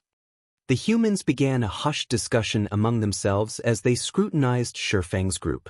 Initially, they had held hope that Feng's group could save them. However, after noticing the 5 players' auras, they immediately fell into despair. The crimson-eyed knight peered at Feng's group with her blurry sight. It was evident that she, too, felt surprised and puzzled by the sudden appearance of Feng's group. Humanity's heaven-blessed individuals? When the great demon Neiman Carlo saw Feng's group, he, too, was shocked. How is this possible? Neiman Carlo wasn't particularly surprised to see more heaven-blessed individuals of the human race appearing in this place. What shocked him was the spatial crack that these humans had arrived through. That massive spatial crack had carried an extraordinary amount of power, even he would lose his life if he accidentally came into contact with it. Yet, Feng's group had actually come out of it directly. Compared to the humans and demons originally fighting on this battlefield, however, the ones most surprised by the present situation were Feng's 5. How is this possible? Feng's heart surged with shock as he looked at a group of people standing among the human army. Why are there other players here?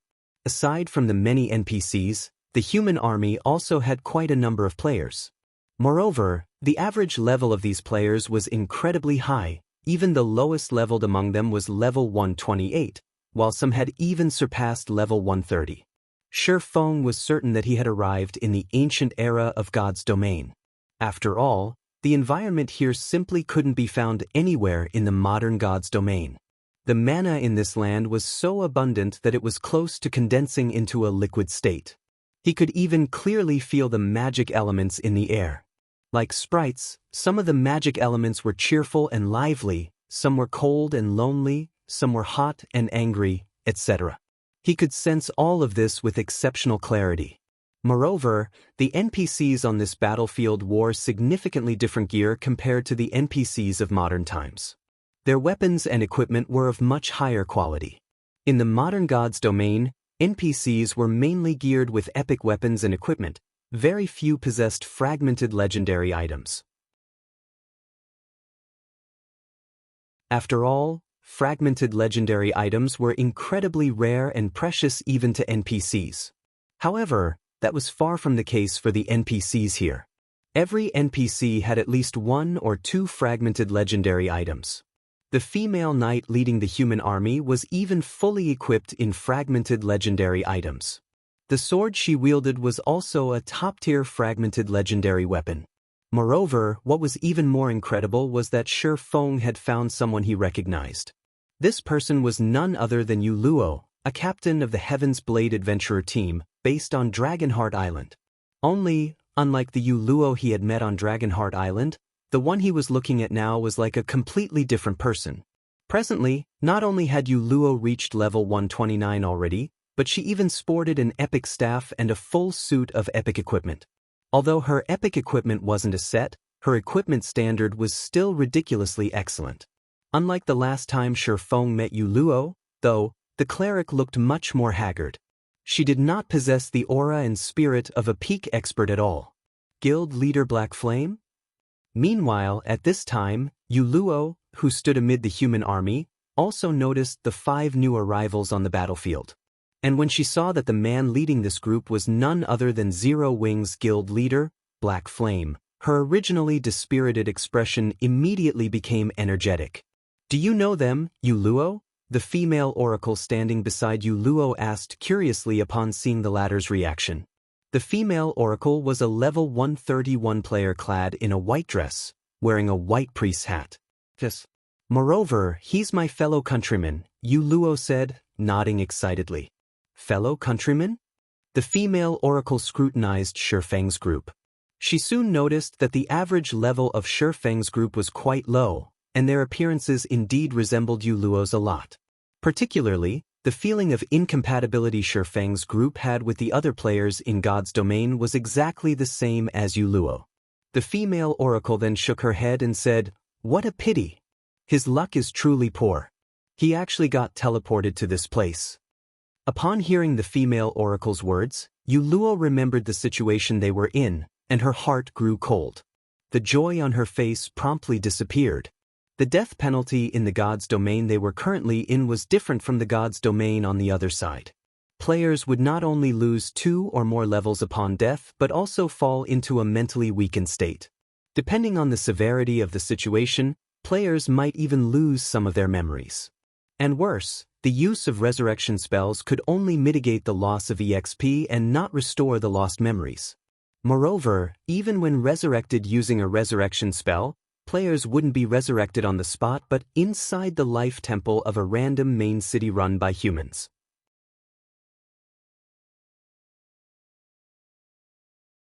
Of course, if players had registered themselves with a main city, they could get resurrected in the life temple of a fixed main city. However, Feng's group had just arrived in this world. They definitely hadn't registered themselves with a main city yet. If they died, they would get resurrected at a random main city. Meanwhile, a great distance separated the main cities run by humans and there were no teleportation arrays in these cities. In other words, so long as Feng's group died, Yu Luo was unlikely to meet him again. After all, humans had many main cities even in this world. Just the ones she knew already numbered over 500. As for the possibility of Feng's group coming out alive from this battlefield, that was simply impossible. In the original God's domain, a group of Tier 3 players could still put up a fight against a Tier 4 Great Demon. However, in this world, let alone putting up a fight, Tier 3 players would be considered capable if they could escape with their lives. The reason for this was the incredibly high average combat standard of the monsters here. Monsters of the caliber of Great Demons would possess combat standards rivaling peak experts. However, the combat system of monsters was completely different from the realms of refinement players relied on. In skill and spell utilization, monsters such as Great Demons could display combat standards at the spiritualization realm without having to exert themselves. Such monsters were not opponents Void Realm experts like herself could hope to match. However, before Yu Luo could snap out of her daze, the great demon Neiman Carlo stopped paying attention to Feng's group and shifted his gaze back to the crimson-eyed knight. The great demon then looked at the dozen or so Tier 3 demons around him and commanded, "Go get rid of them. Please leave it to us, milord." The heavily injured demons nodded and flapped their wings. They then flew toward Feng's group of 5, their speed greatly surpassing even Tier 3, agility-focused assassins. Not good. Those demon leaders are working together to target them. The level 131 female oracle was shocked by this development. She never thought that Neiman Carlo would have his trusted subordinates deal with Feng's group. Although these demon leaders had been heavily injured by the aria of holy blood, individually, they were still stronger than Tier 3 experts. In addition, if over a dozen of them worked together, they could form a demonic array that greatly increased their combat power. Big Sis Cloud, let's go save them quickly. Yu Luo urged anxiously when she saw the demon leaders targeting Shi Feng's group. She knew that Shi Feng was incredibly strong. After all, he was someone the various superpowers on Dragonheart Island had labeled a peerless expert. His strength surpassed even that of domain realm monsters. However, not only did the demons of this world possess high combat standards, but their demonic arrays also operated like the humans' battle arrays. Even a peerless expert would fall in the face of such a group of demons. Die, humans! Runes suddenly lit up all over the demon leaders' bodies.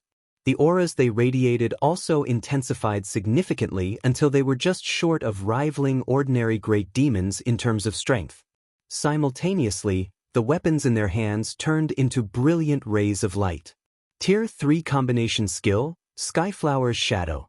Read latest chapters at Wuxia World. EU immediately, countless red petals fell from the sky, heading toward Shi Feng's group. Every flower petal tore space as they fluttered down, making it seem as if night was falling. You used a good skill, I'll give you that. Unfortunately, you chose the wrong opponent. Shi Feng snorted when he saw the red flower petals descending toward him. He then unsheathed the abyssal blade and unleashed his aura. Simultaneously, a mana domain spread out from his body, instantly covering a 1,000-yard radius and enveloping the entire battlefield. The next moment, Yu Luo saw Shi Feng execute an upward slash with the abyssal blade.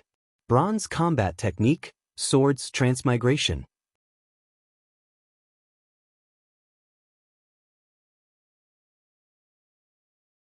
Chapter 2768, Repelling Demons, Sacred Sword Blood Moon. As Shi Feng swung his long sword, innumerable dazzling stars suddenly formed around him. Now that he had reached Tier 4 and had the assistance of a mana domain, this sword's transmigration was more than twice as strong as when he executed it at Tier 3. Boom! The next moment, the dazzling stars shattered the descending flower petals and attacked the demon leaders. Before the demon leaders could react, they were already flying back over 100 yards away, their HPs decreasing in large chunks. They even had difficulty standing up. Strong. He sent so many demon leaders flying with just one move. Could he really have been sent here from the Holy City? Tier 4. This aura definitely belongs to a Tier 4 class. He's a Tier 4 Sword Emperor. With that power, he's a powerhouse even among other Tier 4 classes. Everyone was momentarily stunned by this development. None of them thought that the seemingly ordinary Shi Feng would send over a dozen demon leaders flying in one move.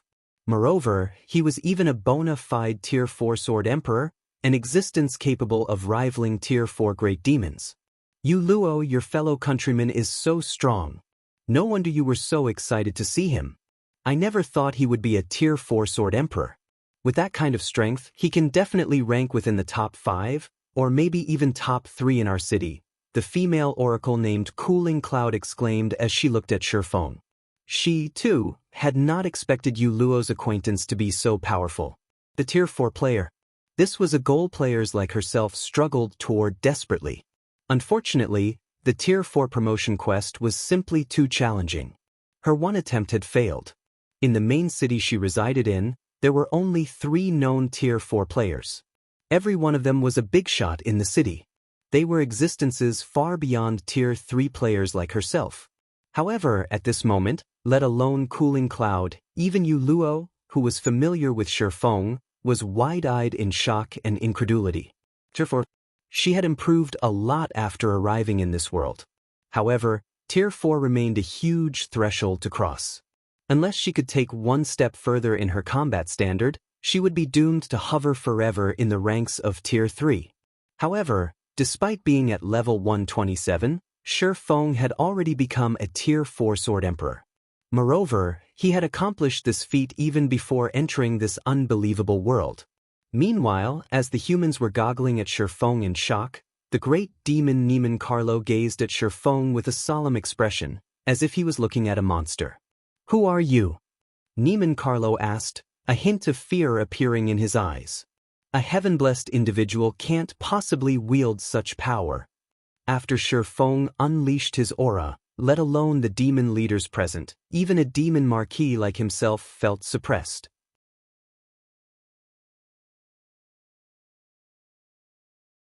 In fact, even the mana flowing inside his body was significantly slower. Now, he could exhibit only 60% of his normal combat power at most. Generally, suppressing a Tier 4 existence's strength by even 10% was already a difficult feat, what more 40%? Yet, Feng had done it. That's none of your business. Feng paid no heed to the great demon's question. Instead, he smiled and said, I will give you two options now. The first is for us to continue fighting and determine the victor through life and death. The second option is for you to get out of my sight, together with your people. As soon as Feng finished speaking, a deathly silence fell over the battlefield. Yu Luo and the other players, in particular, gaped, their wide-open mouths forming an "Oh, is he crazy?" Even if he's a sword emperor, Neiman Carlo won't spare him after being threatened in such a way. It's over. That Neiman Carlo will definitely go all out against us. Demons had always been arrogant in God's domain. They did not place other creatures in their eyes at all, even when dealing with the dragon race. Needless to say, the arrogance of a demon marquis was even greater. Even their commander, Angelica Teresa, would not dare utter such words to Neiman Carlo. After all, Neiman Carlo was truly powerful. His strength was outstanding even among Tier 4 demons. He had the potential to become a demon prince. Otherwise, he wouldn't have become the commander of a demon army. Sure enough, after the demon marquis heard Feng's words, Neiman Carlo's complexion turned indescribably ugly. Simultaneously, everyone felt the ambient mana grow violent. However, just when everyone thought a bloody battle was about to begin, "We're leaving," Neiman Carlo said, his mouth practically twisting. After giving Feng one last glare, he turned around with clenched fists and instantly disappeared, leaving behind only a group of demons exchanging stunned looks. What? He left. What's going on? Everyone in the human army was dumbfounded at Neiman Carlo's departure. After all, even with the assistance of a Tier 4 sword emperor like Feng, their army was still in dire straits. Yet, Neiman Carlo had actually left without saying another word. He behaved nothing like a demon at all. Angelica Teresa, the commander of the Night Legion present, couldn't help looking at Feng strangely. She never thought that Feng's words would carry such great deterrence for the demons. The great demons here are actually so smart? Cleansing Whistle was also surprised when she saw Neiman Carlo leaving. She knew that Feng possessed the Bible of Darkness, which could be used not only to summon demons but also to suppress hostile demons. This was why Feng could push back those demon leaders so easily. However, of those present, only Feng knew what exactly had happened. The Bible of Darkness held absolute control over demons. Although Neiman Carlo did not know Feng held the Bible of Darkness, the great demons still possessed an instinctive fear and dread of it. Moreover, Feng had repelled over a dozen demon leaders with a single move. This aggravated the fear in Neiman Carlo. Demons were very smart creatures. After the first major update took place, demons would almost never fight battles that they were not confident of winning. Even if Neiman Carlo were significantly stronger than Feng right now, the fear and dread he felt for the Bible of Darkness would deter him from casually starting a fight. After the demons left the battlefield, the surviving humans all breathed out a sigh of relief. They then began reorganizing their formation and treating the injured. A large number of people also gathered by Angelica Teresa's side with downcast and unreconciled expressions. This was because the female knight's mental state and soul had already reached the brink of collapse, despite her having a lot of HP remaining. This was clear even to the Tier 3 individuals present. "Commander, it's all our fault. If we weren't so useless, the commander wouldn't have had to use the aria of holy blood. Damn it. Someone in the city must have leaked information on our operation. Otherwise, Neiman Carlo couldn't have led an army to surround us." Both NPCs and players present expressed sadness when they saw Angelica's current state. It was evident the female knight was loved and respected by these people. Unlike players, it was incredibly difficult for NPCs to get resurrected. Big Sis Cloud, what should we do now? The commander won't last at this rate, Yuluo said while frantically casting healing spells on Angelica. However, healing spells worked on only physical injuries. They had no effect on damage to one's mental state and soul. Commander Angelica Teresa was the only hope for their main city's survival. In this world, both NPCs and players had difficulty surviving because this world was several times crueler than the modern god's domain. It was also because of Angelica that Yuluo had managed to live well until this day. There's nothing we can do. The aria of Holy Blood's backlash is too powerful. The fact that the commander managed to cast it once is already plenty amazing. Yet, after using the spell, she even used a taboo skill that placed a huge burden on the mental state. Now, even a Tier 4 Great Divine official can't save her, Cooling Cloud said as she shook her head, a gloomy expression appearing on her face. While the two Tier 3 healers, Yuluo and Cooling Cloud, were doing everything they could to save Angelica Teresa, Feng, who watched all of this from a distance, was filled with an indescribable sense of shock and surprise. She's actually Angelica Teresa? Feng couldn't help doubting his eyes for a moment as he gazed at the frail female knight. What's the matter, Commander? Solitary 9 asked curiously when he noticed Feng's surprise. In Solitary 9's opinion, there shouldn't be anything in God's domain capable of surprising Feng. Yet now, the man actually evinced surprise because of an NPC. This was a truly strange situation. Have you never visited a library to read about God's domain's history during your free time? Feng rolled his eyes at Solitary 9. She is the Angelica Teresa. She holds the title of Valkyrie and is one of the two founding elders of the Fire Dragon Empire. She's a founding member of one of the 4 ancient countries? Solitary 9 did a double take at Angelica Teresa when he heard Feng's words. Read latest chapters at Wuxia World. The 4 ancient countries of the modern god's domain were the only 4 human empires that had existed since the ancient era. According to legend, the founding emperors of these empires possessed incredible power. In the case of the Fire Dragon Empire, though, a large part of the reason it survived the ancient era was the contributions of its 2 founding elders, and even gods feared these 2 founding elders. However, by the looks of it, she seems to be dying, Lifeless Thorn said in a quiet tone. Maybe she just has the same name? No, she is definitely that person, Feng affirmed. The sacred sword Blood Moon is ranked 6th among God's domain's famed swords. It is said that this sword once belonged to Angelica Teresa, one of the Fire Dragon Empire's founding elders. While a person can have the same name, the chances are low that she would wield the same weapon. God's domain's 36 famed swords were unique existences, and their owners were all historical figures in God's domain. In other words, it was precisely because of the people wielding these swords that the swords became unique existences known throughout God's domain. What should we do now, then? If she dies, will it alter God's domain's history? Solitary 9 asked anxiously. At this point, he still couldn't tell whether they had arrived in the real ancient era of God's domain or just a replica. If it was a fake, then good. If it was real, then the results would be very bad. No sooner had Solitary 9 finished speaking than the system's cold, mechanical voice entered Feng's ears.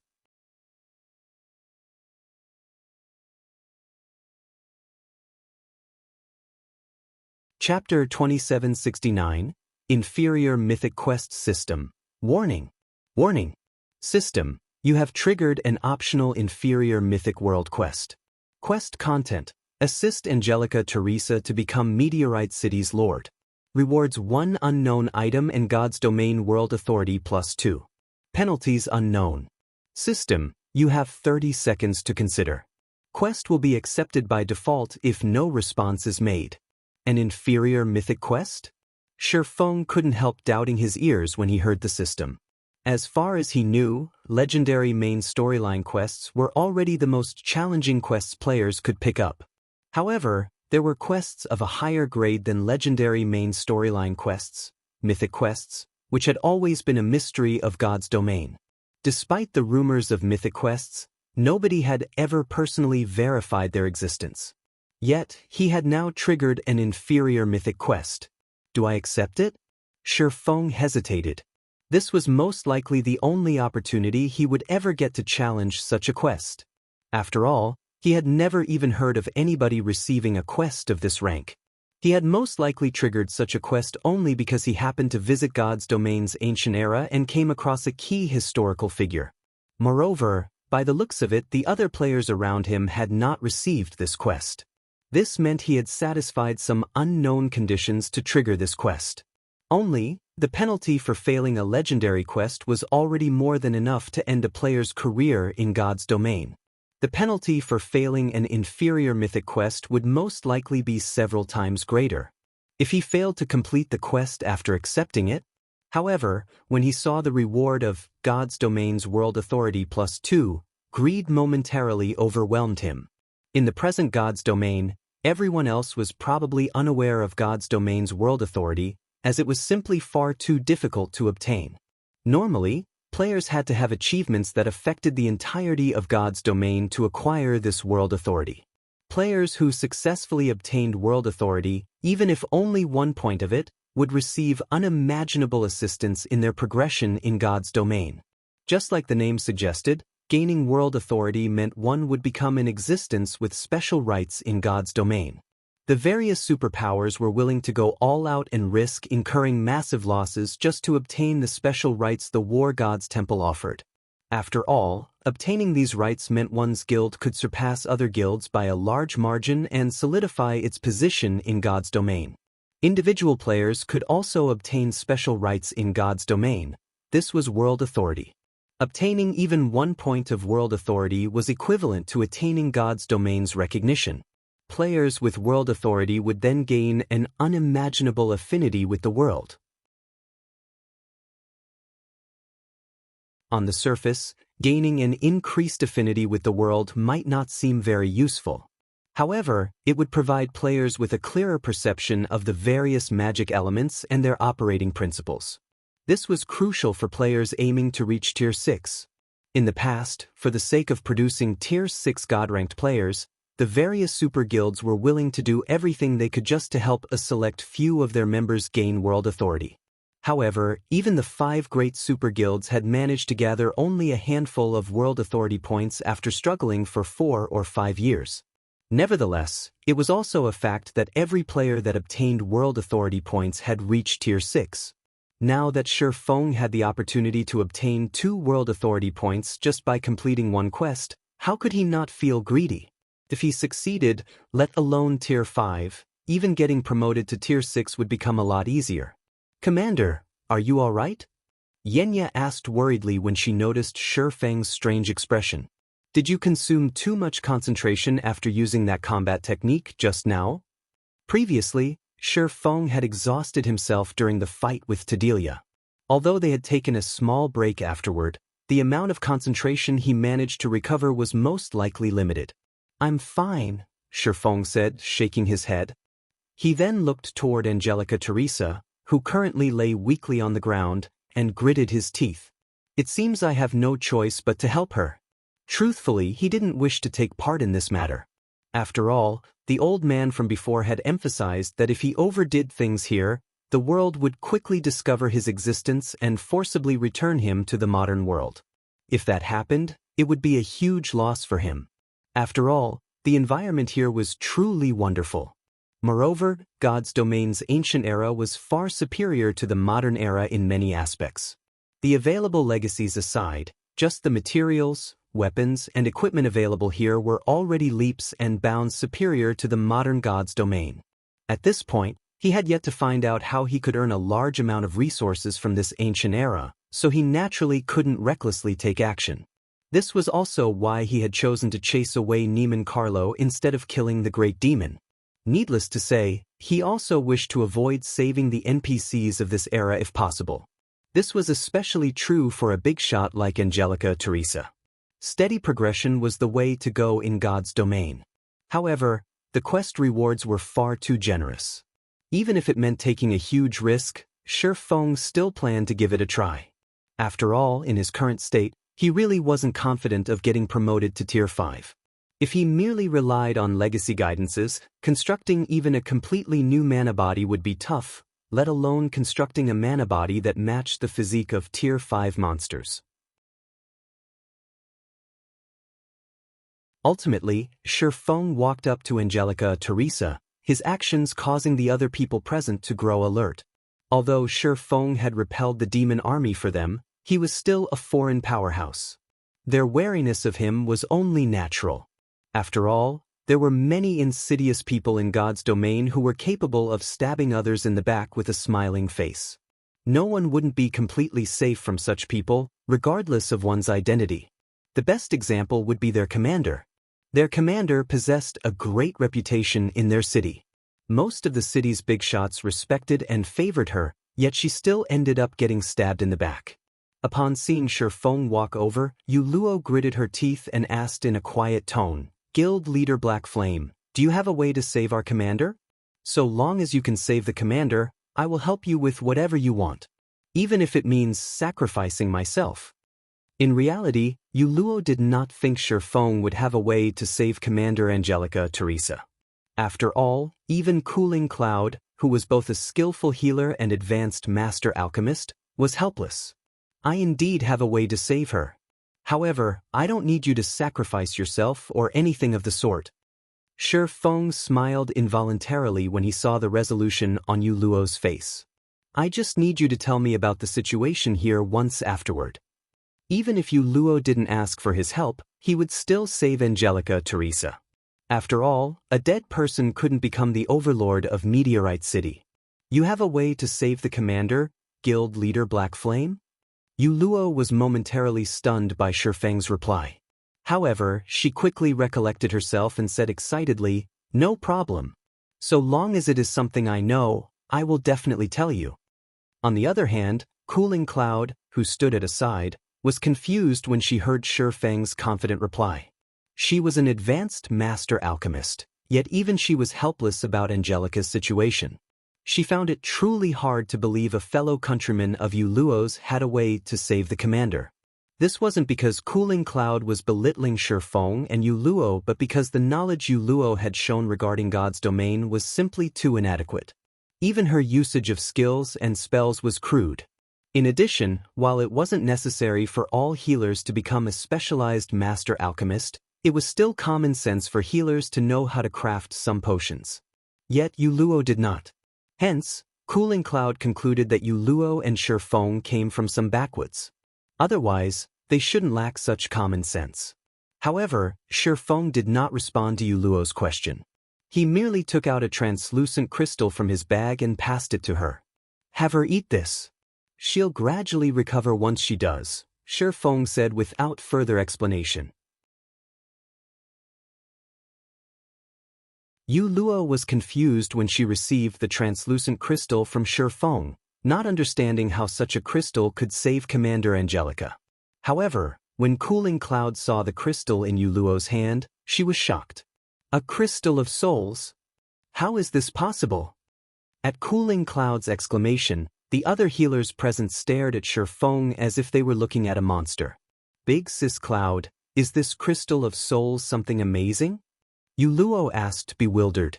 Realizing that she had lost her composure, Cooling Cloud quickly calmed herself, then explained, "The crystal of souls isn't just valuable. It is incomparably rare even on the scale of the entire God's domain.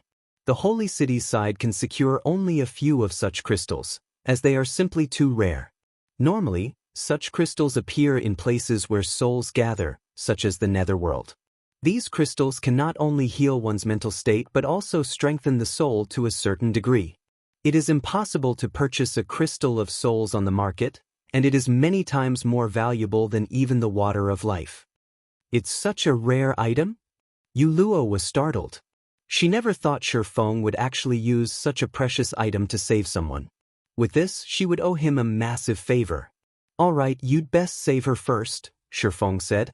When he saw the astonished looks everyone was giving him, he only shook his head and smiled. The crystal of souls was indeed precious. Under normal circumstances, he wouldn't be willing to use it. After all, he had to rely on himself to harvest the necessary monster souls to create crystals of souls. However, the crystals weren't so precious that he couldn't afford to waste them on others. After all, the soul orb was one of the 7 treasures that could easily produce crystals of souls. He merely needed to kill Great Lord-ranked monsters 5 levels higher than himself to obtain the necessary monster souls.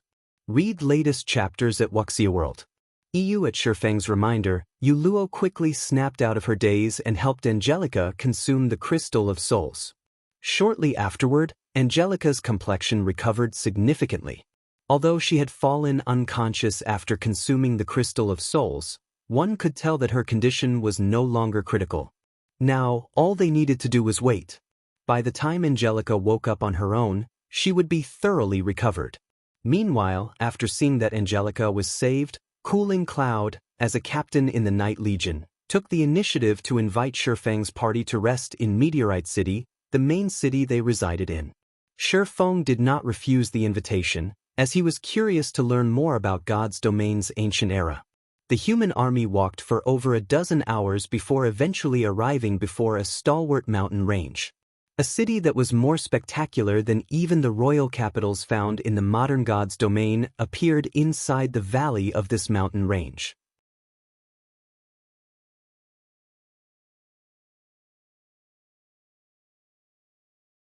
Chapter 2770, City of Riches, Meteorite City. Meteorite wasn't just a gathering place in the Meteorite mountain range for humans to live and conduct trade in. It was also the safest location for humans in the Meteorite mountain range.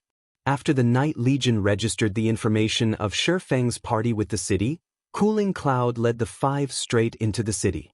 Meanwhile, as Feng and his party members were non-residents of Meteorite City, they each had to pay an entrance fee of 5 magic crystals. Let alone Lifeless Thorn and the others, even Feng was stunned by this fraudulent price. Meteorite City's entrance fee was more than 10 times greater than the various guild cities, not to mention that of modern NPC cities. At this point, the market value of magic crystals had already risen to 40 silver per crystal.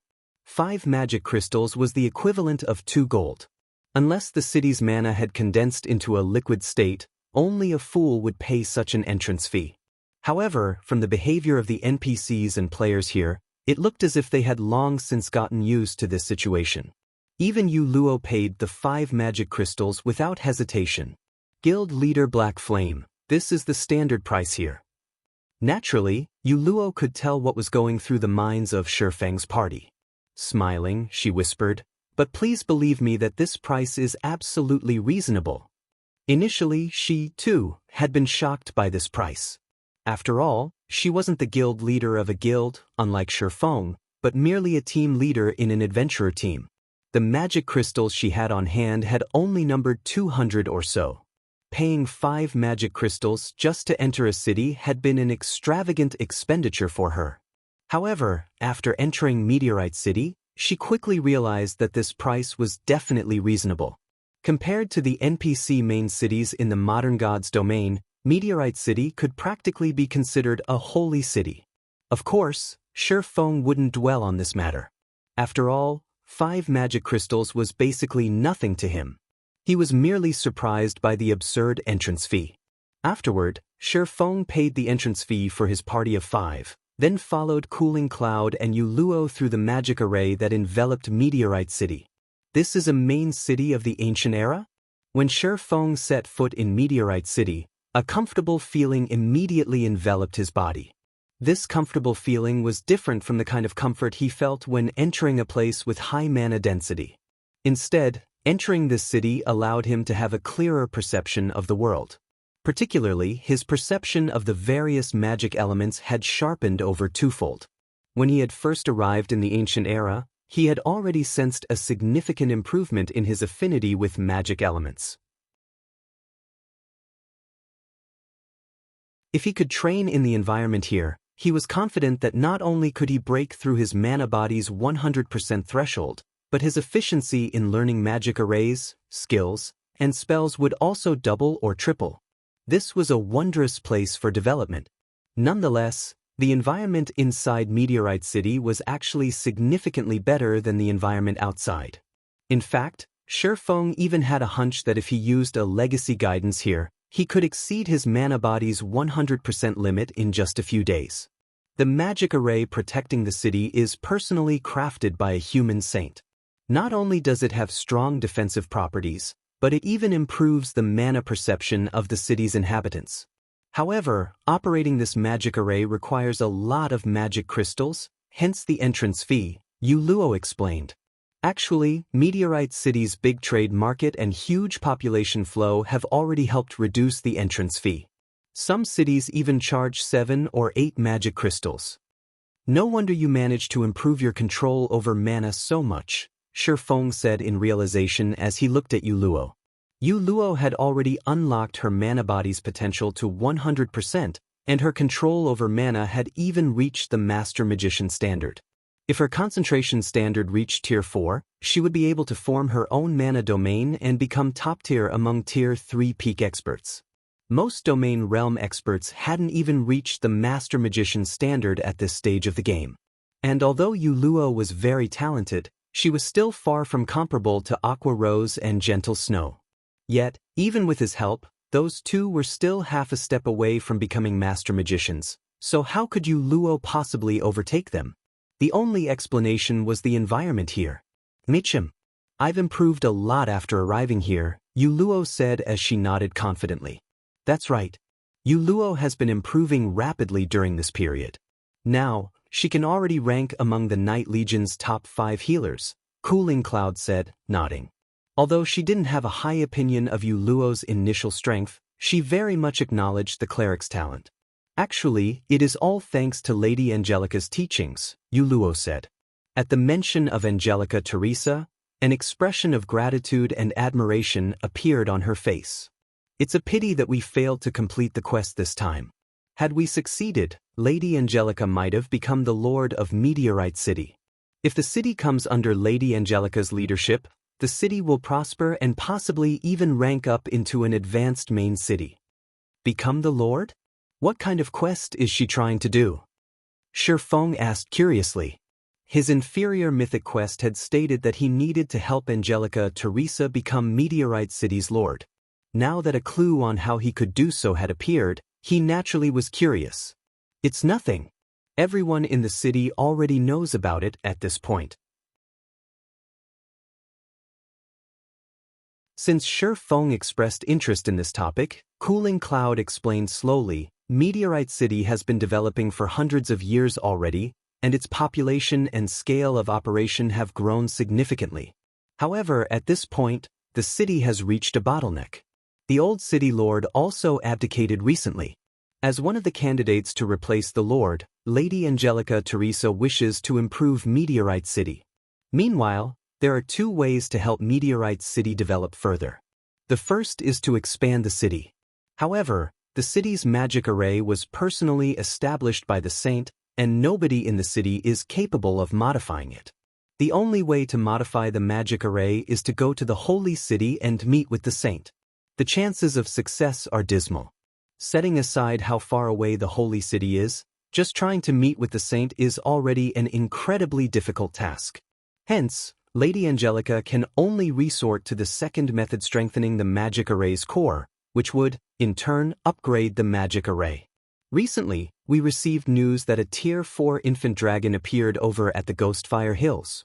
If we can hunt this infant dragon and secure its dragon eyes and dragon crystal, we can strengthen the magic array's core. Only, at this point, Cooling Cloud sighed. Let alone hunting that Tier 4 infant dragon, they had already fallen prey to a demon army's ambush shortly after leaving Meteorite City.